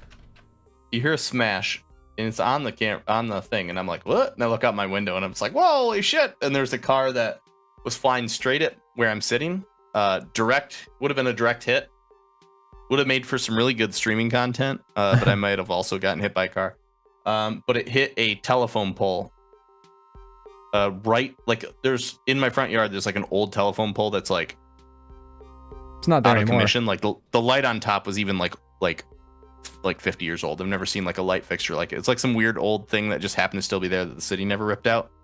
And it's like it's not even as thick as a normal telephone pole. It's like as big around as like this big around, and a car crashed into that and it stopped them, and the whole thing was like bent over, and if that wouldn't have been there, they would have probably came through this wall, and it would have been really kind of exciting for the stream. So it's almost maybe it's good for me, but bad for you as the viewer. We did sort of lie when we said a car hit your. I forgot the car did not actually hit your house. They didn't hit, but they would have. And now that pole's gone because the first person took it out. So if there's ever another trajectory that's exactly the same, I have no more safety nets. Yeah, it's been taken away. The roll. It's kind of like when you're playing pinball and you lose your like extra ball thing, and the pit becomes a lot more dangerous. Yeah, that's kind of where I'm at. So yeah, that did happen, and I remember I was there for that. I was watching the stream, supporting the channel, and then you had to go away, and then you texted me a picture, I believe, or maybe you didn't text me a picture. I think you did text me a picture though. I did text you a picture, but it was like. The car was pointed that picture. I probably still have it. I'm sure I have it somewhere. Yeah, probably have it somewhere too. Maybe if I find it, I'll post it next week. But yeah, the car was coming straight for me. there's no question about that. But you know, I got saved by a pole. Thanks, God. Cause I go sit by the pool. Isn't that the name, how the theme song goes for Saved by the Bell? Oh. Yep, that's how it goes. Yay! Okay, I'm still on you. Krepsky says I need another pole. Yeah, I'll go install one. I just should install one like every 4 feet. Yeah. Like a I was like, what are you doing? And it's like, I don't want to get hit by a car. Trust me, this is good. This is for a good reason. Yeah. Then a plane's gonna fall on me. Yeah. Well, what are you, Donnie Darko? I'm just saying, like, you know, dramatic irony. Well, if you start seeing fucking your pathway to where you've been and where you're gonna go coming through your chest, watch out. Do you have a sleep paralysis rabbit? I wish, man. Just anybody to hang out with me when I'm asleep. I got no one to cuddle. You're like, hello. Hello. I'm here all alone, asleep Scary in bed. Bunny. Come on, Shadow Man. Hello. All right, I think we've overstayed our welcome. Yeah, we always like set up the outro, and then we are in outro mode for like 15 minutes. We get a burst of energy at the last second. Like, Yeah. but wait, well, it's because well, I guess you argue that you're not, but we're both at least Midwestern or Midwestern adjacent, so we have that kind of sensibility when you're trying to say goodbye, and then you have like another 20-minute conversation. Yeah, my parents are definitely guilty of that. Where I remember, yeah, we'd be stuck at church. Because Mom would be like, oh, hey, I just started talking with Pastor whoever. All right, well, I'll be in the car for the next fucking half an hour, and cell phones don't exist yet. You need some FaceTime with the pastor to prove that you came. That's right. You need to prove I was there. I'm godly. Anyways, goodbye. All right, so long. So long. Bye, before Bye-bye. we get into another conversation. Bye-bye. Bye. See you, silly billies.